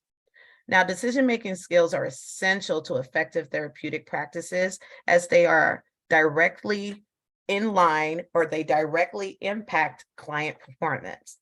So teaching any skill requires the BCBA supervisor, of course, to use the BST model. With teaching decision-making, there's no difference. Okay, so as you can see here, we kind of outlined some of the steps. You'll see on the bottom that first you want to identify the problem. You do an analysis of problem in context. Okay, just think of conceptual skills. And then you want to always refer back to the BACB's ethics code. Now, because a lot of the BCBAs, especially the salaried BCBAs, mentioned that there were concerns with scheduling tips, we wanted to bring in a little bit about scheduling tips with effective supervision, okay? All right. Now, here are some helpful tips to assist you in scheduling. First, you want to make sure that your client schedule tab is updated in the Applied ABC Excel spreadsheet in SharePoint, okay? You want to keep a list of your clients and therapists assigned to each case. One of the things that we felt that helped us was using a visual calendar, a wall calendar, desk calendar, online scheduler where we could see it. A lot of us are visual, okay? You want to create a weekly schedule and consider drive time. It's one of the big things, drive time, okay? And this is not just drive time to the client, but drive time in between clients, depending on where you're going, okay? You want to also consider client and RBT availability and consult with your clinical supervisor when you're dealing with certain cases. You also want to update your schedule in the client schedule tab, again, like I said before, with Applied ABC and on the Excel spreadsheet. And if there is a timing crunch, check with your supervisors to inquire if some cases can be supported through telehealth. Some more quick tips for scheduling RBT supervision. You want, at the assignment of the case, you want to ensure that the therapist and the BCBA work out an agreeable 2 to 3 days and times that will work for supervision. This has helped me tremendously, and I'm sure in speaking with Ms. Halbert that this has helped her. We want to think about what are the best days, what is your schedule looking like, here are some days that I have available, here are some times that we have available. What we've seen too is that a lot of our cases are scheduled during the same time, right? So I have 5 clients all between the 3 to 6 p.m. time period. Okay, so that's something you want to work out. You want to choose days, you want to allot times and possibly rotate as much as possible. But having that communication again is essential in creating a better scheduling scenario for both the behavior technician or the RBT and the BCBA. Now, also at the end of the previous week, this is something that I've done and that works well. When we're looking at schedule changes and all the things that happen with families, cancellations, trips, doctor's appointments, you want to discuss any potential schedule changes or makeup sessions and communicate with the client family, case manager, and other pertinent members of the team. So at the end of week 1, we know that we had a little shaky week. Okay, so we noticed that Monday, Tuesday, Wednesday were not the best days. We noticed that the client had practice, the client is, taking private speech lessons, all of these things that impact the scheduling and the time. And we want to talk about realistically. We saw how that went this week. Are there any things coming up this week? Is there a way that we can look at possibly doing a Thursday instead of a Tuesday, or looking at doing Thursday a little bit earlier? But again, it all goes back to that effective communication between yourself, your family, the case manager, and of course, the RBT. Now, when you're scheduling, always remember to do the following. Pace yourself. Absolutely, positively. This is going to come up again in the compassionate care, but you want to pace yourself and prioritize each situation. So one of the things that I think was helpful is case conceptualization. When you look at a case, you're seeing, okay, what is this child or what is this client working on? Who are the RBTs that are on the case or RBT on the case, and which one? And it's not necessarily picking one over the other, but it's in the best essence of the word prioritizing. Okay, I need to get this case dealt with because I have to see them twice a week. Okay, this case, I have to see this client once a week, and for so many hours, I can knock this out in one session. But this client or this case, especially with this RBT, I want to see it twice. I'm teaching a new skill. These are some skills that are really important. It's a pivotal skill. All of these things are some of the things that you want to consider when you're scheduling the client. Okay. The next thing is be flexible, right? Like I mentioned before, it came down to me having to look at my schedule at the end of the week, right? And saying, okay, I saw how this went. I am burnt out. I cannot do this next week.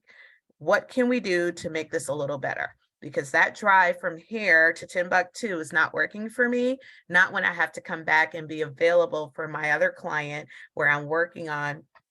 And we're at that crucial point with potty training. I don't want to have to do that. So all of these things, again, goes back to that case conceptualization, but knowing that you may have to be flexible so that you take care of yourself and protect your time and your sanity, right? And also make sure that everyone's getting the best of you during that time. So be flexible and try to leave some room in your schedule to allow for absences, delays, and things of that nature. And I think as a group, we've seen a lot of that. Okay. And lastly, realize that you are the most effective when you're prepared, when you're energized and fully available for the session. So rest, be honest with yourself, and seek assistance when needed. All right. Okay. Shanee? All right, awesome. Thank you, Dr. Archibald. Mhm. Okay, so now we're going to talk about compassionate care and supervision. I thought that this was so important to be added into this presentation because we have to show compassion for our families, our clients. We have to show compassion for our BTs and RBTs that we work with, and also we need to show self-compassion. So let's get started.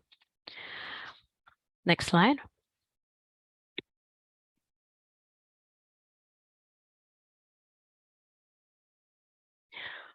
All right, there are three constructs that are routinely confused.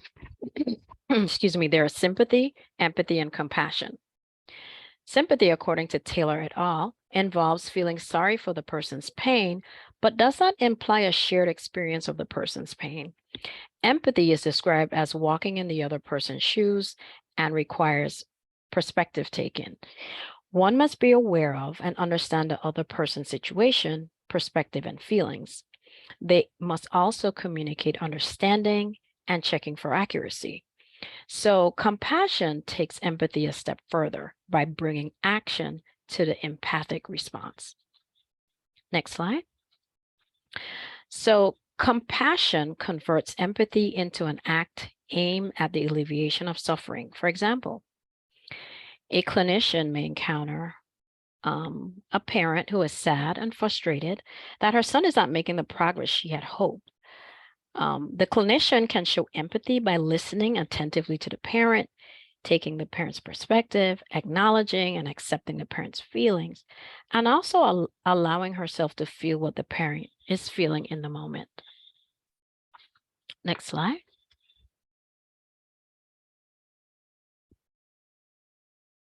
Okay, so why should the BCBA practice compassionate care? So as a board certified behavior analyst, it is imperative that we provide compassionate care to our families. There's a clear connection between family-centered approach to care and better outcomes for clients. By engaging the parent in conversation and actively listening to the parent's concerns, the behavior analyst may proactively identify potential barriers to adherence to implementing strategies in the treatment plan.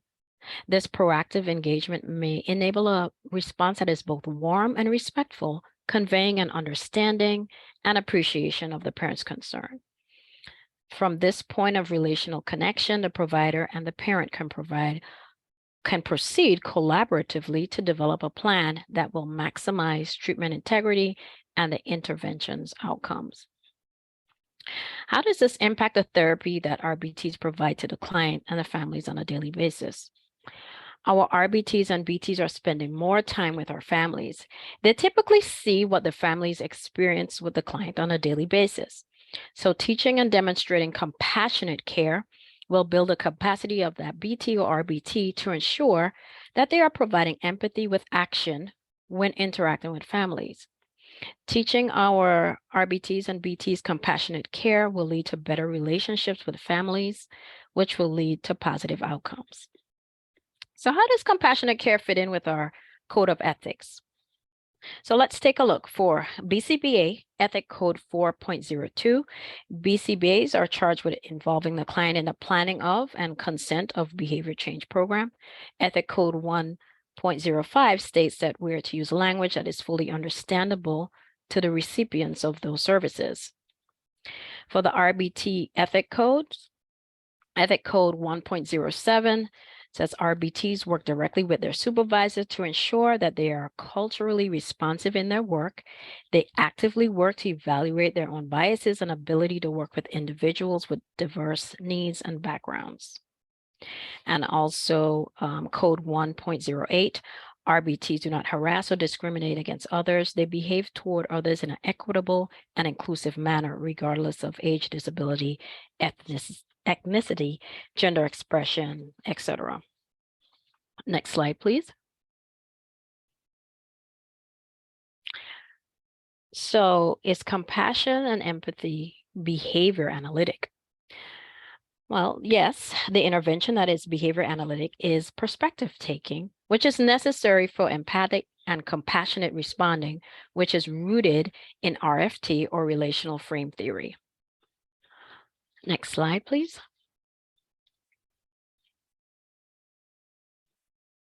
So let's take a closer look into perspective taking. According to RFT, perspective taking is possible through a series of interpersonal relations through 3 dyadic frames. I-you, which is personal, here, there, which is place, now, then, which is time.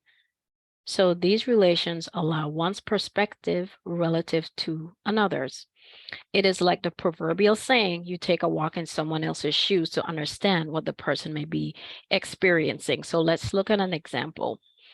A BCBA is interacting with a parent who is grieving and crying over a recent diagnosis of their child. The BCBA must respond to cues for discrimination of the likely private event of the parent, as well as the parent's emotional experience. So they may be experiencing sadness or despair. So this occurs through a series of coordinated relations. The clinician, having experienced loss in his or her own past, has learned to act in accordance with what the parent is experiencing as distinct from his or her own experience, but related. So for example, the clinician may engage in covert verbal behavior such as, if I were you, I would be experiencing sadness, because this experience is similar to one that this clinician has had in the past. Thus, according to the proponents of RFT, compassionate care of the clinician to alleviate suffering of the parent requires a repertoire of dyadic framing. Next slide, please. So the article Compassionate Care in Behavior Analytic Treatment, can outcomes be enhanced by attending to relationships with caregivers? This article is by Taylor et al., and it outlines the practical skills to teach in relation to compassionate care. So each core skill has sub-skills to teach, skills to monitor and propose activities, evaluation methods, and resources. So one of the things that I would like for us to share at the end of this presentation, probably in an email, is all of the resources that we have resourced and looked over to make sure that you guys have all the resources to make sure that you have the capability to monitor compassionate care with your RBTs and also with your BTs. So you may find a skill that your BT needs to develop in order to improve relationships with families. So we will definitely get that resource out to you guys. All right, so some of the areas are engages in positive social interactions. Do they demonstrate empathy? Is compassion demonstrated?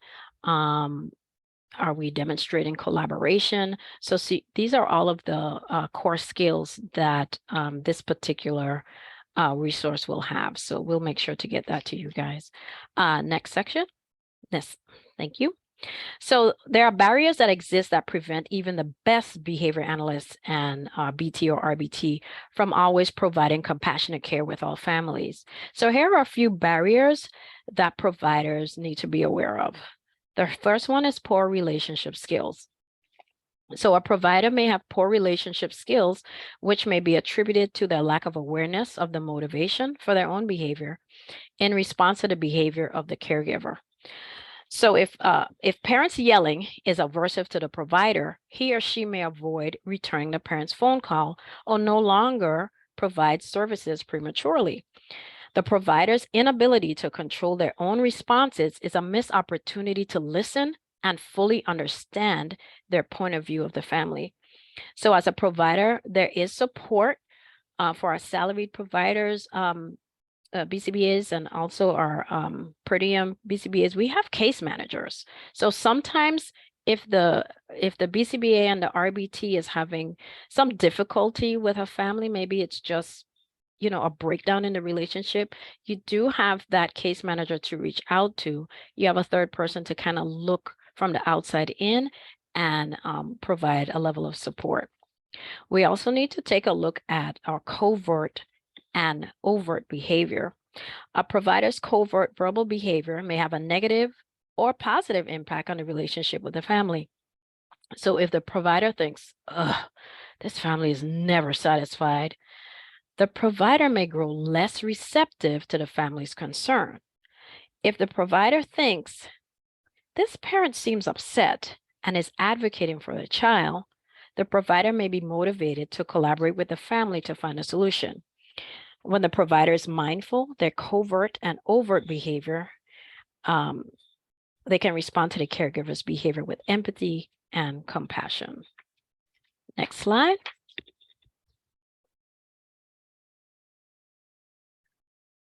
Self-awareness. Self-awareness can take the form of accurately tacting the experience of discomfort. So, for example, it's difficult for me to experience the parent's anger, and the potential resulting behavior and consequence could be, you know, I don't feel like calling this parent back, but that will make it worse. By reflecting on the experience, the clinician can alter the response.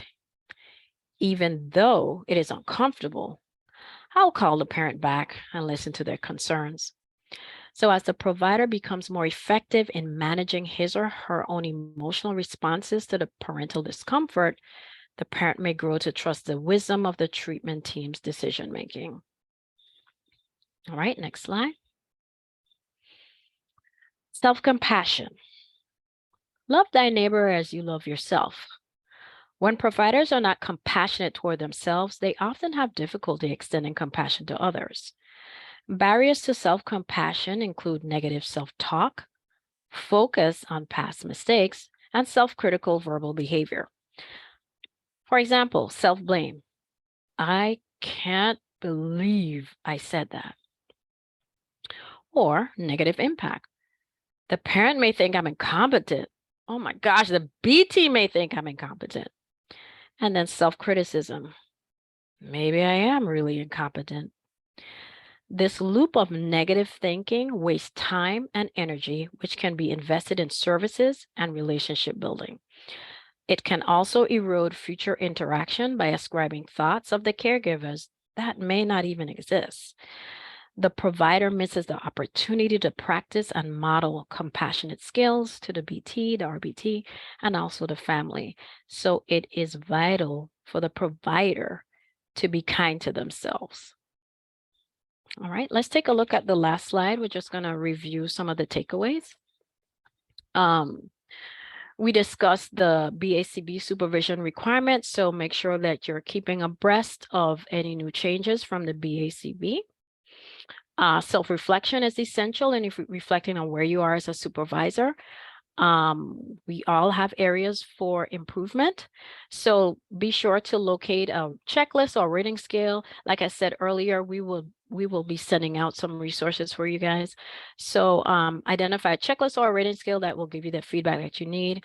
And this is not an opportunity to beat up on yourself because we just finished talking about self-compassion, but it's just an opportunity to grow your skill set. Dr. Archibald talked about communication, and it's a key in establishing a supervisor and supervisee relationship. And there are many resources out there to assist you in providing feedback. And again, we will provide some examples. Scheduling was really huge based on the survey, the results from the survey. So we want to make sure that, pace yourself. It takes flexibility and reflection and, and being realistic. Dr. Archibald reminded us that we need to be prepared, energized, and fully available for supervision. And lastly, compassionate care. It has a positive influence on relationships, whether it's your supervisory relationship with families and the client, and even a relationship with yourself, because compassionate care leads to better client outcomes. So that is our presentation. And this is a list of our references. And we'll also get some resources out to you guys just based on our presentation. So I hope that this was helpful. Thank you so much for being a part of the summit and, participating in our presentation. Thank you. Thank you so much. And thank you, Shanee, for your portion in this. And it was great working with you. You too, as always, Dr. Archibald. All righty. Allie? Yeah. Does anybody, I want to open up the floor really quick. Does anybody have any questions for Shanee or Ria? Just give everybody a minute in case there's any that come through the chat. Thank you, ladies, for that wonderful presentation. So thorough. Awesome. You guys are getting some good feedback too in the chat. Awesome. All right. I'm not seeing any questions come in. Are you guys getting any questions on your end? Nope, I'm not seeing any on our end. I don't Nope, think so. not yet. Nope. All right. Okay. Awesome. Well, thank you both so much for being here today and for participating as well. All righty. Thank you. Thank Our you. Have a pleasure. great evening, everyone. Have All a right. great evening. Okay. Bye-bye. Bye-bye. All right. Let's see. I'm just going to take over screen sharing really quick. And give me 1 second. I just have to switch around presentations here. Let's see. I'm going to welcome you to my own presentation in just a moment here. Turn my camera back on and share my screen. All right, everybody. Well, if you've made it this far, if you're just joining, I want to say welcome and thank you.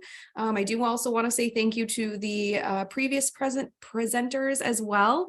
Those presentations were amazing. So thorough, so awesome, and really in line with our topic of delivering family-centered services. So thank you, guys. Apologies for the glare there. Well, I want to welcome you to my own presentation. It's titled The Role of Professional Development in Delivering Family-Centered Services. My name is Allie, and I am also a BCBA here at Applied ABC. I received my master's in psychology with a specialization in applied behavior analysis from Capella University. Oh, and I'm also in the state of New Hampshire. I want to share that with you guys too. We have a few learning objectives for this presentation today, one of which is to identify the BCBA ethics codes that outline our responsibility as providers to engage in professional development, as well as define professional development, what it looks like, the activities that count towards professional development, and when to utilize these activities. We're also going to talk about ways that we can identify professional development and how it can benefit our service delivery. Also to engage in self-reflection and identify areas that further training may be needed and how to take those steps to get access to that further training. We also want to cover how to identify effective problem solving to ensure that the most positive outcomes are occurring in areas where further experience is needed. Before we dive really deep into what is professional development and the activities that it includes and how it can benefit our service delivery, I do want to talk about the importance of the ethics code, because it really does outline very clearly how we need to engage in professional development and why. So there are 4 core principles in the beginning of the ethics handbook for BCBAs. We're going to quickly review them. Number 1 is to benefit others. So if you're working as a BCBA, you're working to maximize the benefits and ensure that no harm is done. Number 2 is to treat others with compassion, dignity, and respect. And number 3 is to behave with integrity and following through on all of your responsibilities and obligations as a provider. And number 4 is to ensure their competence, where BCBAs are expected to ensure their competence. Now, like I said, the BACB really nicely outlines ways that we can ensure our own competence. For example, remaining within our scope of practice. So if we're working as a BCBA, we are only delivering behavior analytics services. Another way is to remain current and increase our knowledge on best practices by participating in professional development activities. Again, the BACB provides really great guidance on what types of activities count towards professional development, and that we're going to review on the next slide. And we should always be engaging in professional development of our ethics code and supervision practices. Another way we can ensure our own competence as BCBAs is to remain knowledgeable and up to date on interventions, including pseudoscience that may pose a risk or harm to clients. We must never encourage pseudoscience or ineffective interventions, and we really need to be knowledgeable about how to navigate discussions or conversations where pseudoscience is either brought up or maybe encouraged by somebody in the client's family or maybe a school team, something like that. And lastly, we can ensure our competence by continuously increasing our knowledge and skills related to cultural responsiveness and delivering services to diverse groups. So now that we've covered the ethics portion of professional development, I do want to dive into what exactly professional development is. If you are a BCBA, you most likely are aware of what it is, but Kranick and colleagues did define it as training on various behavior analytic topics with the purpose of furthering one's own knowledge while also remaining up to date on both effective and ineffective interventions. Again, it's really important that we know what does work and what does not work. Now, we're going to talk about some activities that are counted towards professional development, one of which is reading relevant peer-reviewed literature. Now, this has to be from a behavior analytic journal. Some of those are, the JABA journals, Journal of Applied Behavior Analysis, Behavior Interventions is another one. And I'm going to talk about where to access some of those journals on a later slide. Another activity that we can engage in is attending conferences or conventions. There's a few coming up, actually. It's usually the springtime is the pretty popular time for those conferences to occur. Also participating in workshops. Coursework through university is another way we can get professional development. And also we can consult with other providers in the field, other BCBAs, who may have more experience than we may do in one area of applied behavior analysis. And we can sit and schedule consultations with them to get some more background information from them, get some more experience under our belt. So BCBAs are required to earn 32 CEUs every 2 years to maintain certification. So that's 32 hours worth of professional development activities that you need for your licensure. Now, 4 of those CEUs must be completed in an ethics category. 3 of them have to be in a supervision category. And then the remaining can be under what's called the general category. So maybe you have a client who, has an AAC device and you don't have as much experience with that. maybe you, excuse me, maybe you find a CEU where, you can get some more of that experience and some other resources from other providers in the field. Now that would be considered a general CEU. Now, social media is all the rage nowadays.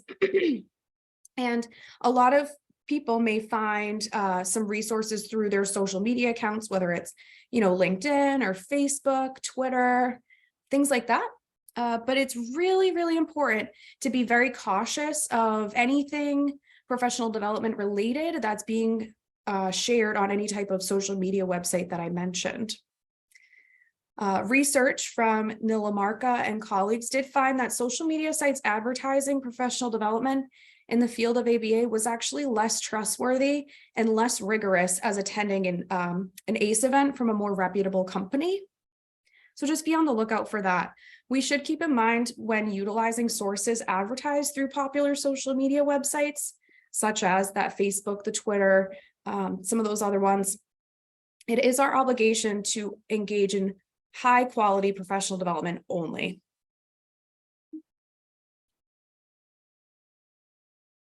Now we're going to dive into some of the peer-reviewed literature that does support professional development and different aspects of professional development for BCBAs. So what does the research say? In one study, 180 BCBAs were surveyed with the purpose to evaluate the extent that BCBAs search and access peer-reviewed literature. So Banks and colleagues found that 80% of the 180 BCBAs that were surveyed had used an online database to access literature, and of that, 45% said that they were satisfied. Now, this satisfaction rating is very low and only encourages the BACB's ethical code, and that we should be accessing a variety of professional development activities to ensure our competence. Another finding from Krenek and colleagues surveyed BCBAs on what types of activities they engage in for professional development. They did find that the majority of BCBAs reported that CEUs obtained were done so by attending ACE events, or those events where somebody's presenting similar to this, actually. And another article from LeBlanc and Lucelli reviewed the overall quality of ACE events and had interesting results. With CEU events with ACE providers, quality and experience has been found to vary greatly depending on the ACE provider's reputation. So what does this mean? Companies or organizations that are a little bit more established or well-known, such as, your ABAI or Behavior Development Solutions, BDS modules, Verbal Beginnings is another one. Excuse me. Some of those more reputable companies will most likely provide a better quality event or better quality information and resources. So the BACB advises that we utilize a variety of reputable, high quality professional development activities. So just keep that in mind when you're, searching or shopping around for CEUs. Now a little bit more into some of the research. So although Bank and colleagues found that 45% of those who accessed literature were satisfied. Again, that number is really low for that satisfaction rating. Another article found that although reading literature is not the most preferred professional development activity or resource, there is research that does support the importance of using literature for professional growth within the field of applied behavior analysis.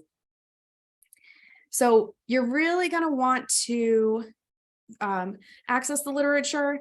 If you're not familiar with how to access literature, I have some resources at the end of this presentation that we can go over. And with that, there is some speculation and research that preferred levels of reading literature may also be due to limitations in the BCBA's knowledge. And as I said, I have some resources at the end that we can review that will help that a little bit. Now, why do we care about all this research and professional development?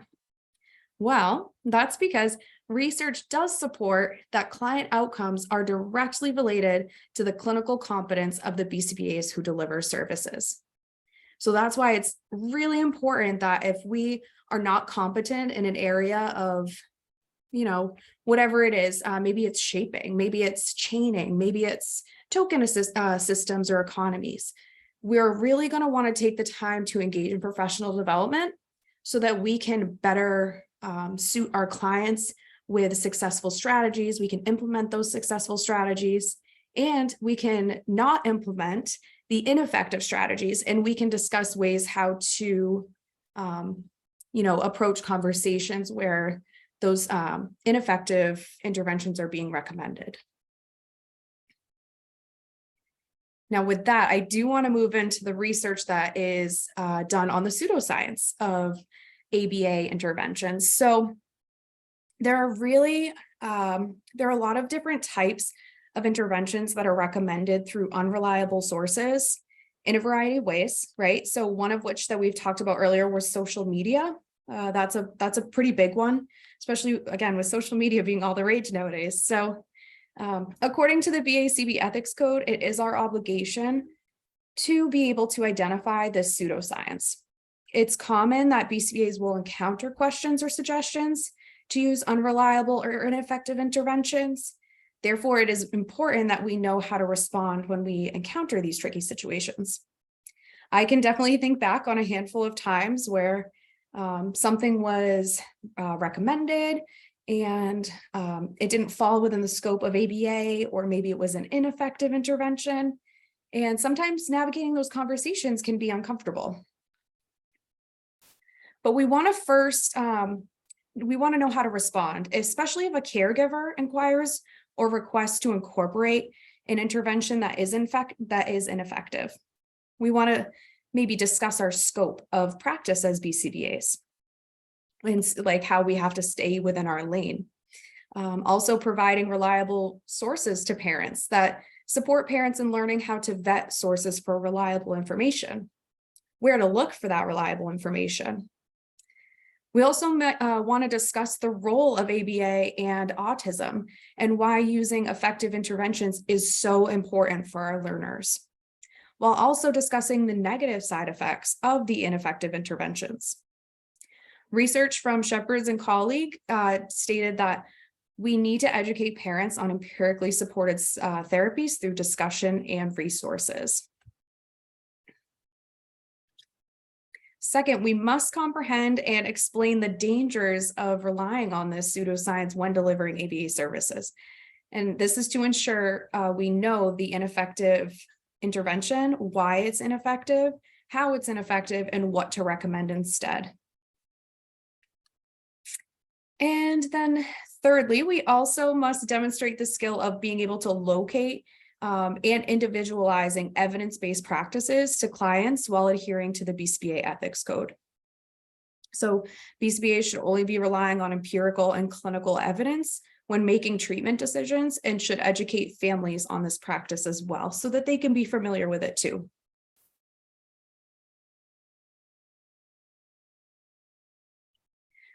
So professional development should really be used when we identify areas within our own skill set that requires further training. Every BCBA is different. Every BCBA's caseload is different. All the kids that we have on our caseloads are different with different skill levels. And some of us who are new BCBAs, their fieldwork experience might have been different as well. So it's really important that we engage in continuous self-reflection to ensure we remain up to date and competent in all skill areas that we need to be.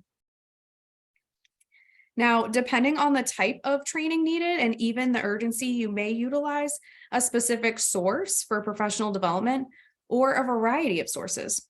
For example, you might start with a consultation with another provider who has that experience in the field. And then maybe they recommend some peer-reviewed literature, or maybe they recommend some other mentors who might be able to help guide you in the right direction or provide you with an additional consultation. They may even be able to recommend another ACE event that they've attended. Accessing all those additional resources will really only benefit our own skill set, but also have those positive client outcomes as well.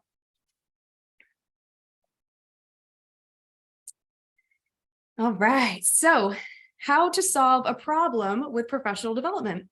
Again, this kind of ties right into that self-reflection piece. So as we're self-reflecting and we identify areas within our own skill set, we need to be familiar with the steps to take to either get that experience or maybe even solve a problem within that skill set. So I want to start off with Skinner's definition of problem solving. I think it's a really great definition, but he described it as behavior observed when a man solves a problem is distinguished by the fact that it changes another part of his behavior and is reinforced and strengthened when it does so.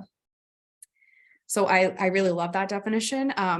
And now that we have that definition in mind, there are some steps that are supported by research that provide guidance on problem solving through the use of professional development. Now, step one, during our self-reflection, we want to identify the areas or, problem where maybe additional training is needed or maybe where there's a solution that's needed.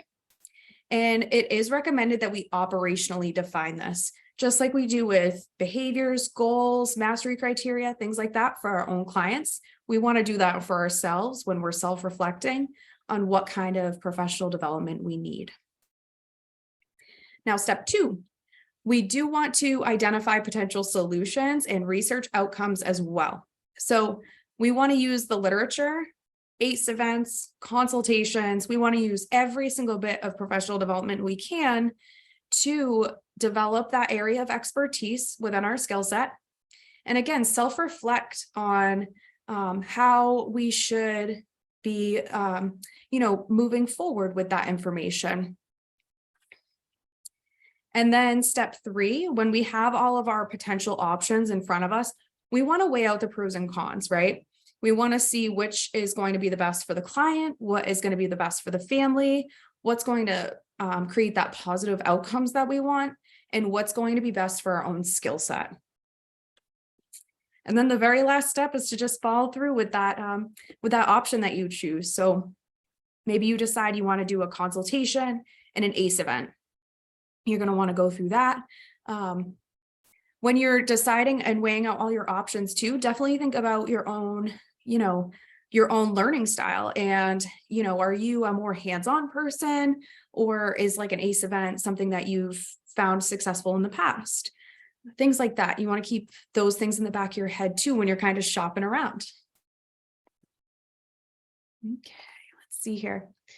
So one of the most important responsibilities of BCBAs is to provide supervision to those working one-on-one with staff, as the last presenters, Rhea and Shanee, went over, but also seeking clarification as a BCBA through coursework and fieldwork. So anybody who's a supervisee, we're also providing supervision to them as well too.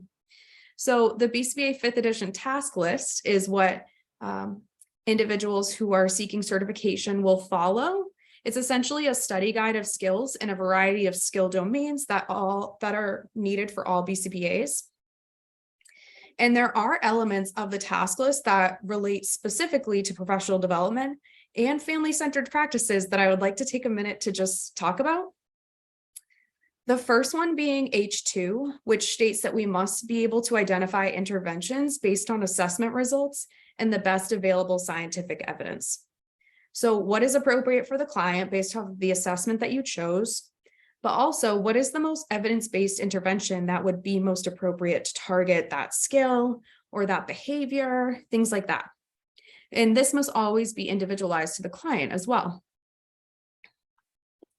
We reviewed the ethical code on a previous slide, but I do want to make note about a few more pieces of the 5th edition task list that relate directly to the ethics code. Those are E2, which is responsibility as a professional, E3, responsibility in practice, E4, which is responsibility to clients and stakeholders, and then E5 is responsibility to supervisees and trainees. Essentially, all outline our obligation and identify areas for further training. should be the priority to address immediately, as it only benefits our delivery of services and, again, the client outcomes. All right, this is the fun slide. So earlier in the presentation, I did share that I wanted to review a few resources that are about professional development and where to locate some really awesome professional development activities. So the first one I want to talk about is right in our BACB gateway accounts. So every time we go in to submit a CEU or we add a RBT to our gateway account, it is right in there that we can go into our ABA journals with the most recent editions and articles. Some of those journals include Journal of Applied Behavior Analysis, Journal of Experimental Analysis of Behavior, and Behavior Interventions, just to name a few. So we have full access actually to a variety of peer-reviewed literature that is across multiple different journals. If you're looking for organizational behavior management, there's a journal for that too. It's a really stellar resource to take advantage of, and it's completely free through our BACB gateway accounts. Another resource for ethical guidance is the abaethicshotline.com. So this is actually a 24-hour access site where you can ask any ethical questions about the field of ABA directly from associates of Dr. John Bailey. For those of you who are unfamiliar with John Bailey, he has written a few books to help guide BCBAs in ethical decision-making and essential strategies to use while practicing as a BCBA. He's a really great resource too.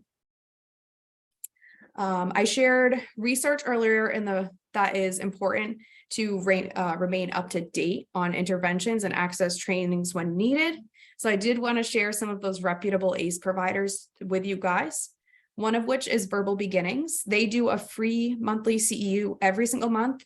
They're always great. They have a lot of stuff on ACT as well. So if you're interested in that, definitely check them out. Behavior Development Solutions, or BDS. You may have heard of this, the BDS modules. A lot of schools and supervisees who are seeking BCBA certification are doing modules to prepare for their BCBA exam through BDS, and they're really helpful, but they also make CEU presentations and they do journal clubs, all sorts of fun stuff that really can tailor really can be tailored to anybody's skill set or interests, which is awesome. And finally, I did want to leave you guys with a few book recommendations if there's any bookworms out there. Well, one of them is 25 Essential Skills and Strategies for Professional Behavior Analysts. This book is by John Bailey, who I mentioned earlier, who runs the ABA hotline website. But this is a really great book. I've read it a few times, and I've continued to recommend it to other providers because it's just a great resource, and it definitely has a lot of motivation tied into it. So definitely give that one a read. Another good book is Let Me Hear Your Voice. It's a great account of one family's experience with ABA really early on and the history of its evolution, which is really interesting to read about. And lastly, we have the verbal behavior approach.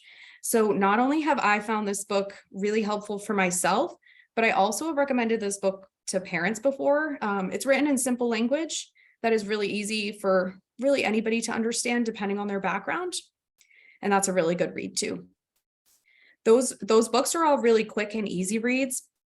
They don't take up too much time, but they're all really great.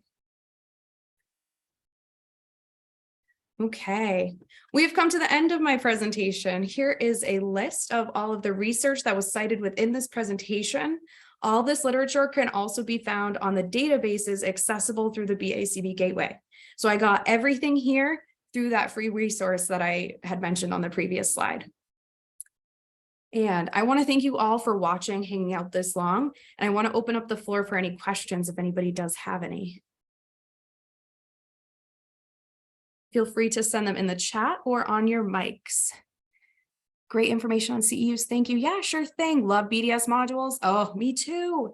I attended Capella University and we had to do BDS modules for part of our coursework.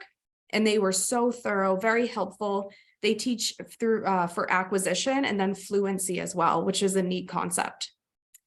That is great to know about the hotline. Yes, that hotline is awesome. Definitely take advantage of it. It's 24/7. So if you're in the middle of an ethical situation, you can get guidance really quickly. Is there any other questions?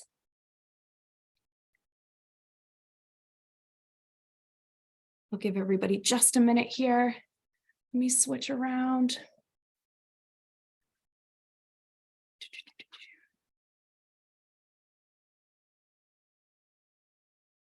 Let's see here. Okay, I'm not seeing any other questions come in, but I do want to share with you guys one last time the link for the survey. If you guys could take the time to fill out the survey, give me your feedback, make it honest. I would really appreciate it. Let's see, my link's not working. Hang on one second. There we go. There's that link one more time for you guys. And I do want to say thank you again to all of our presenters. Your presentations were incredible, amazing, thorough, and your participation is really appreciated. Does anybody have any other final questions, thoughts, pieces to add or anything before we end the meeting for the night? Awesome. I'm so thankful you guys were all able to attend tonight. And again, thank you to our wonderful presenters. I really appreciate it. I'm glad to hear it. I'm glad to hear this was a great experience for you guys. Thank you so much. Wonderful. Awesome. Well, with that, everybody, if there's no other questions, please feel free to take off for the night. I thank you all for joining us. And I hope you all have a wonderful night and happy Friday tomorrow. We're at the weekend. Thank you so much, Allie. Sure thing. All right. I'll leave the Zoom meeting open for a few more minutes in case anybody wants to hang out and ask any questions in a more private setting. Thank you, Allie. Sure. Thank you. Amazing job, everyone. Yes, thank you guys all so much. Good night. Thank Have a you, good political night. team. Bye. Bye.